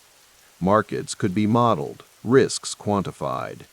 Personal relationships proved less tractable. The next morning found Griffin in a private viewing room at a discreet Manhattan gallery. The Basquiat dominated the white wall, raw, frenetic energy captured in acrylic and oil stick. The skull-like face at its center seemed to challenge him personally. "It's from his most significant period," the dealer explained, "museum quality. There was institutional interest from Qatar, but the seller preferred it remain in American hands." Griffin circled the painting slowly. "It speaks to the moment," he said finally. "We're living in a time of contradictions, unprecedented wealth creation alongside growing populist anger." Basquiat understood that tension. "So the price is acceptable?" "The price is what it is. I'll take it." Later that day on CNBC, the interviewer leaned forward with practiced intensity. "Ken, with markets at all-time highs and volatility at historic lows, many are warning of complacency. How does Citadel manage risk in this environment?" Griffin's expression remained neutral, his voice measured. "Risk management isn't something you adjust based on market conditions. It's embedded in everything we do, every day. We focus on understanding the risk we're taking, ensuring it's appropriately sized, and maintaining the discipline to cut positions when necessary. That approach doesn't change whether markets are calm or turbulent." The interviewer nodded. "You've been quoted saying that surviving to trade another day is your first priority." "Exactly. Capital preservation creates optionality. When others are forced to liquidate, those with dry powder can capitalize on dislocations. But that requires maintaining strict risk discipline when everything seems perfect, especially then." Back in Chicago that weekend, Griffin visited the Art Institute, where several works from his collection were on loan. He'd donated more than $20 million to Chicago cultural institutions over the years, part of a philanthropic strategy centered on education, medicine, and the arts. He paused before a painting from the museum's permanent collection, conscious of other visitors watching him with sidelong glances. His wealth had made him recognizable, a lightning rod for both admiration and resentment. Chicago had been his home for nearly 30 years, but he increasingly felt the political winds shifting against him. That evening, he hosted a small dinner at his Chicago penthouse for faculty from the university's economics department. The conversation flowed from monetary policy to wealth inequality, from algorithmic trading to the political polarization reshaping America. "The department's research output has increased 30% since your gift," the department chair noted over dessert. "The named chairs have helped us recruit 2 Nobel laureates from competing institutions." Griffin nodded. "Education is the great equalizer. It's where opportunity begins." "Yet we're facing increasing criticism about the influence of private wealth on academic priorities," a younger professor added. "Some students have questioned whether your name on the department creates pressure to favor certain economic perspectives." "The gift came with no conditions," Griffin replied calmly. "My interest is in excellence, not ideology. The marketplace of ideas should function like any efficient market. The best arguments should win, regardless of who makes them." Later, alone in his study overlooking the lake, Griffin reviewed Citadel's latest performance figures. The multi-strategy approach had continued delivering results that outpaced most competitors. The market-making business had grown into a juggernaut, its technological advantages widening with each passing quarter. He thought about Gerald Beeson's impending departure.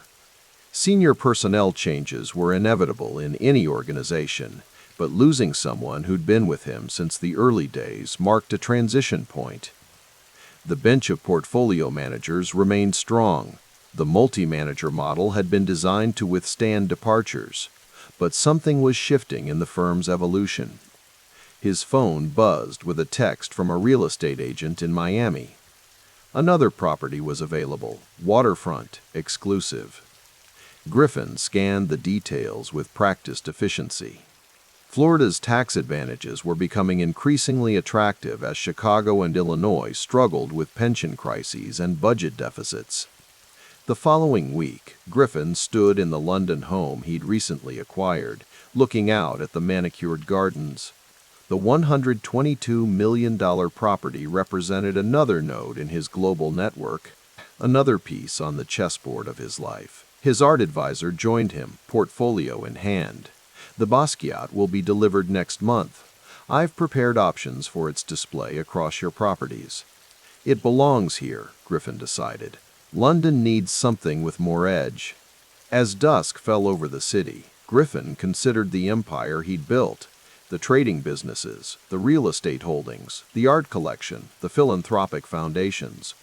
Each piece served multiple purposes: financial returns, personal utility, strategic positioning, legacy building. In the gathering darkness of the London garden, he thought about risk and time.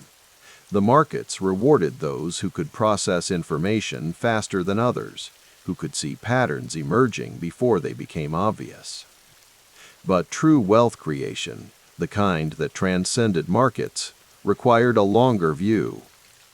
The Pollock and de Kooning would likely appreciate for decades. The buildings bearing his name would stand for generations. The market-making infrastructure he'd built processed millions of trades daily, invisible plumbing in the global financial system. Griffin checked his watch. Markets would open in New York in a few hours. Somewhere in Citadel's offices, algorithms were adjusting positions, analyzing data streams, preparing for another day of extracting value from information asymmetries. The game continued, and he was winning. The winter sunlight filtered through the floor-to-ceiling windows of the Washington, D.C. hotel suite, casting long shadows across the polished marble floor. Ken Griffin stood motionless before the full-length mirror, adjusting his burgundy tie with practiced precision. His reflection revealed a man of 52, trim and composed, though the slight tightening around his eyes betrayed the weight of the day ahead. "Congressional testimony in 30 minutes, sir," his chief of staff announced from the doorway. Griffin nodded without turning. "The car?" Waiting downstairs. February 18, 2021, a date that would test not just his financial acumen, but his political instincts. The GameStop hearing before the House Financial Services Committee loomed like a gathering storm. Markets had always been his natural element: data, patterns, execution. Politics was murkier water. In the sleek black suburban gliding through the capital streets, Griffin reviewed his prepared statement one final time. The allegations were clear: that Citadel had pressured Robinhood to restrict trading during January's unprecedented short squeeze, when retail traders had driven GameStop's stock price from $20 to $483 in days. "Remember," his legal counsel said quietly beside him, "they'll try to make this about Wall Street versus Main Street. Keep it technical. Payment for order flow benefits retail investors through price improvement. We have the data." Griffin set the papers down. "This isn't about data. It's about narrative." The hearing room buzzed with tension. Representatives from across the political spectrum waited, some eager to score points against the faceless forces of high finance, others ready to defend free markets. Griffin took his seat, adjusting his microphone with the same methodical care he applied to everything. Did Citadel ask Robinhood to restrict trading? The question came sharp and direct. "Absolutely not," Griffin replied, his voice even.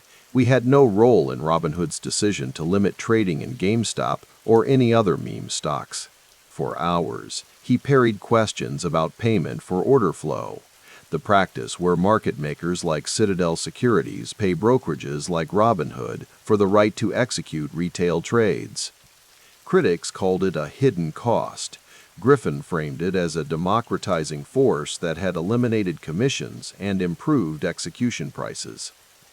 When it was over, he walked out into the cold Washington afternoon, knowing the business model had survived. But something had shifted.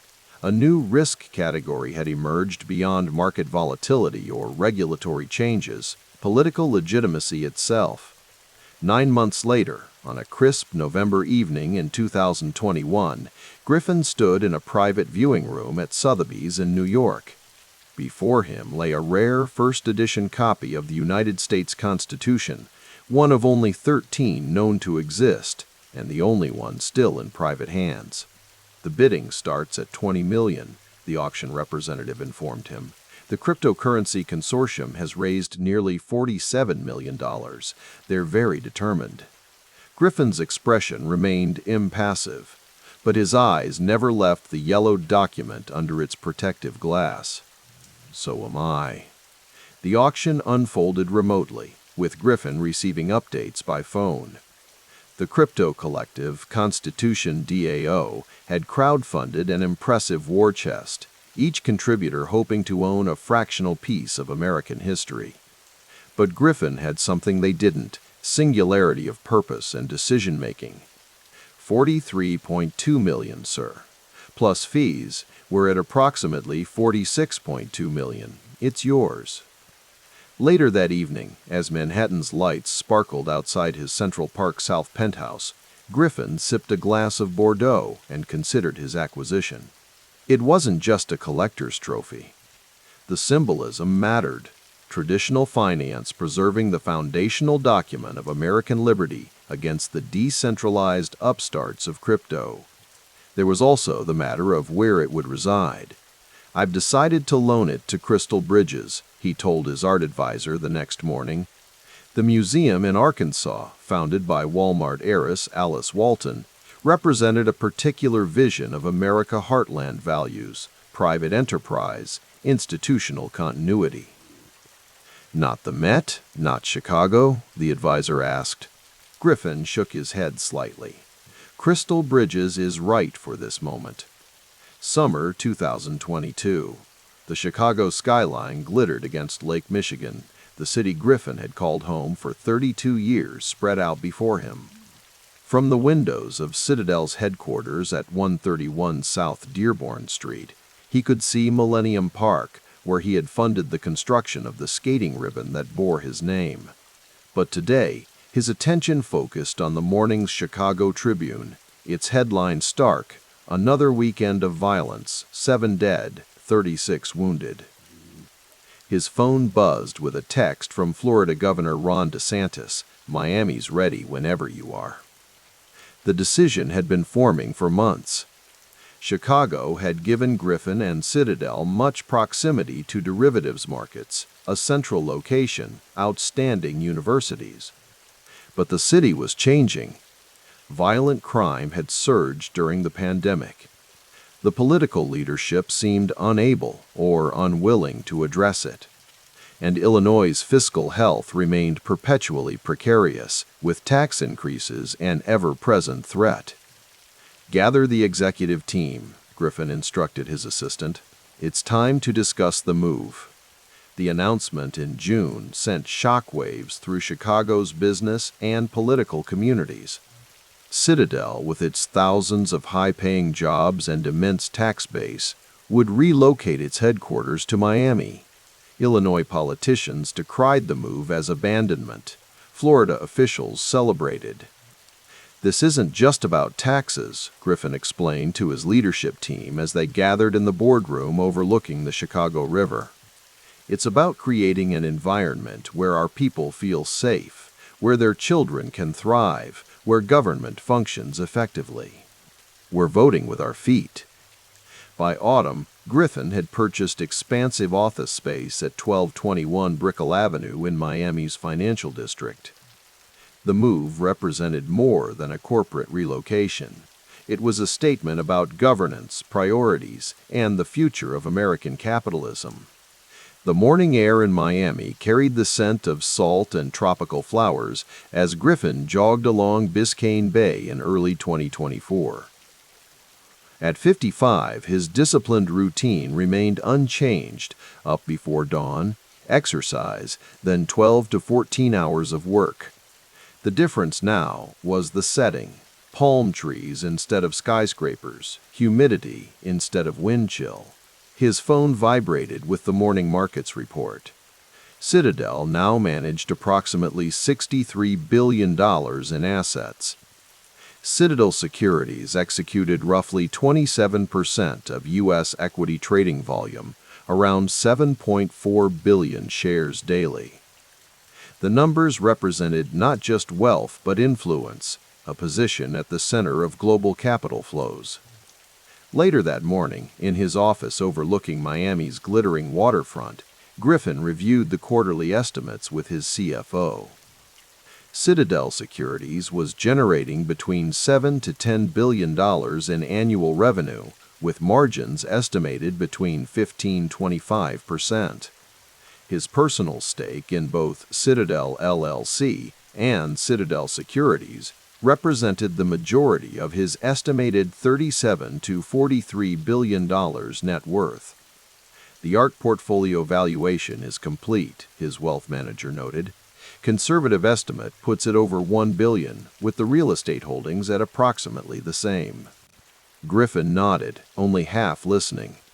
His wealth allocation, roughly 60–70% in Citadel stakes, 15–20% in global real estate, 10–25% in art, and the remainder in various investments, reflected a particular philosophy: ownership of productive assets first, then tangible stores of value with cultural significance. And the philanthropy numbers? He asked. Cumulative giving stands at approximately $1.5 to $2 billion across education, medical research, and cultural institutions. Critics called his giving self-interested, a way to purchase influence and naming rights. But Griffin saw philanthropy as an extension of his investment approach, identifying excellence, providing resources, demanding accountability. That evening, Griffin hosted a small dinner at his Miami Beach residence. The guest list included Peng Zhao, CEO of Citadel Securities, several key portfolio managers, and a handful of Florida's political and business leaders. As twilight settled over the Atlantic, the conversation drifted from market conditions to the political landscape of the election year. Griffin had become one of the largest political donors in America, his contributions primarily flowing to Republican candidates who shared his views on economic policy, regulation, and education. The markets are pricing in volatility through the election, one portfolio manager observed, but the real question is regulatory environment afterward. Griffin sipped his water, considering. Markets can adapt to almost any regulatory regime as long as the rules are clear and consistently applied. What they cannot tolerate is uncertainty or caprice. After dinner, as the other guests mingled on the terrace, Governor DeSantis pulled Griffin aside. "Florida appreciates what you've brought to our state," the governor said. "Not just the jobs and investment, but the perspective. We believe in excellence here, in merit, in freedom from overregulation." Griffin nodded. "That alignment matters. When I testified before Congress during the GameStop hearings, what struck me wasn't the technical questions. It was that markets themselves had become contested ground, politically, culturally." Later, after the guests had departed, Griffin stood alone on the terrace. Miami spread before him, its skyline growing more impressive each year as financial firms and tech companies migrated south. In the 3 years since his relocation, the city had transformed into a nexus of capital and talent that some were calling Wall Street South. His phone buzzed with a text from his oldest child, a reminder of the personal dimensions of legacy planning. For all his institutional building, the question of succession remained. Citadel had a deep management bench. Peng Zhao had proven himself a capable leader of Citadel Securities. But the ultimate ownership structure, the governance that would outlast him, these remained works in progress. The night air carried voices from neighboring properties, laughter from boats on the bay. Miami's energy was different from Chicago's, more international, more openly ambitious, less constrained by tradition. In that way, perhaps, it matched Griffin's own temperament better than the city where he had built his empire. The following morning, Griffin reviewed plans for Citadel's expanding presence in Asia. The firm was increasingly global, with offices in financial centers across continents. What had begun in a Chicago apartment was now a worldwide financial institution with thousands of employees. The Constitution will be returning from Crystal Bridges next month, his art curator reminded him. The museum reports record attendance for the exhibition. Griffin nodded, pleased. The document's loan had accomplished multiple objectives: preserving American heritage, making it accessible to citizens beyond coastal cities, and subtly aligning Griffin with a particular vision of constitutional governance and ordered liberty. Schedule some time with the Education Foundation team, he instructed his assistant. I want to review the curriculum initiatives. Education had become a significant focus of Griffin's philanthropy and political giving. He viewed America's educational decline as both a moral failing and a competitive threat. His funding had supported charter schools, curriculum reform, and programs emphasizing mathematics, science, and economic literacy. Critics called it ideological. Griffin considered it existential. A nation that lost its commitment to excellence, to merit-based advancement, to rigorous thinking, would eventually lose its place in the world. The battle over educational standards reflected deeper divisions about America's future. As summer approached, Griffin attended a private gathering of financial leaders at a resort in the Florida Keys. The setting was deliberately removed from the public eye. No press, no social media, no recordings.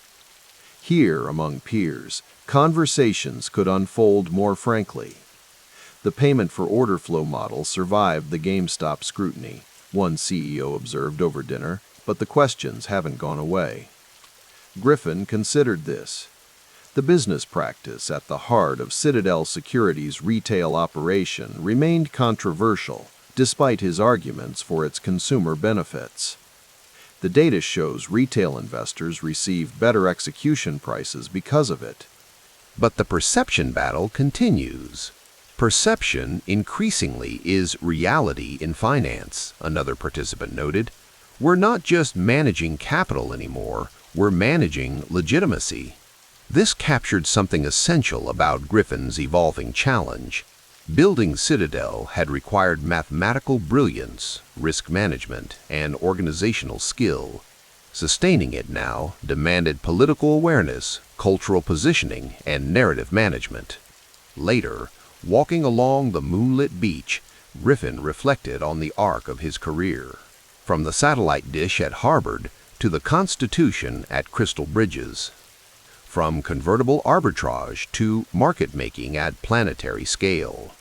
The constants had been his insistence on excellence, his attention to system design, and his belief that markets, properly structured, represented the most efficient mechanism for resource allocation in human history.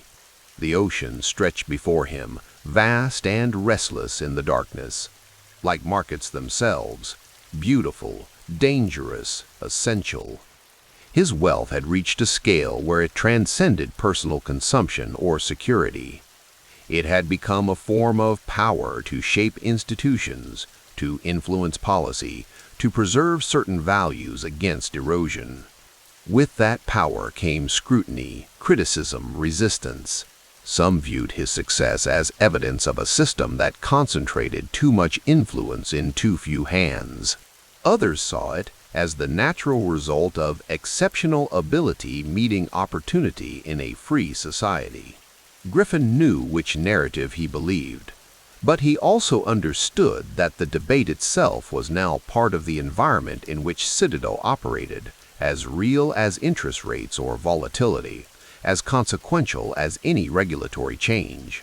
The Miami night enveloped him, warm and humid unlike the Chicago winters he had left behind. The city represented a choice, about governance, about lifestyle, about alignment.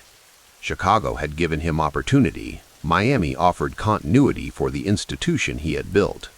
As he turned back toward the resort, Griffin's phone lit up with overnight market movements from Asia. The perpetual dance of capital continued, billions flowing through systems he had helped design, through firms he owned, through a financial architecture that was partly his creation. The wealth was significant, but the enduring achievement was the machine itself. Citadel and Citadel Securities, twin engines of market efficiency that would outlast their founder. Not just a fortune, but a legacy. Not just trades, but institutions. In the soft darkness of the Florida night, Ken Griffin walked back toward the lights, a builder contemplating his creation, a strategist planning his next move, a wealthy man considering the responsibilities of influence in an age of contested legitimacy.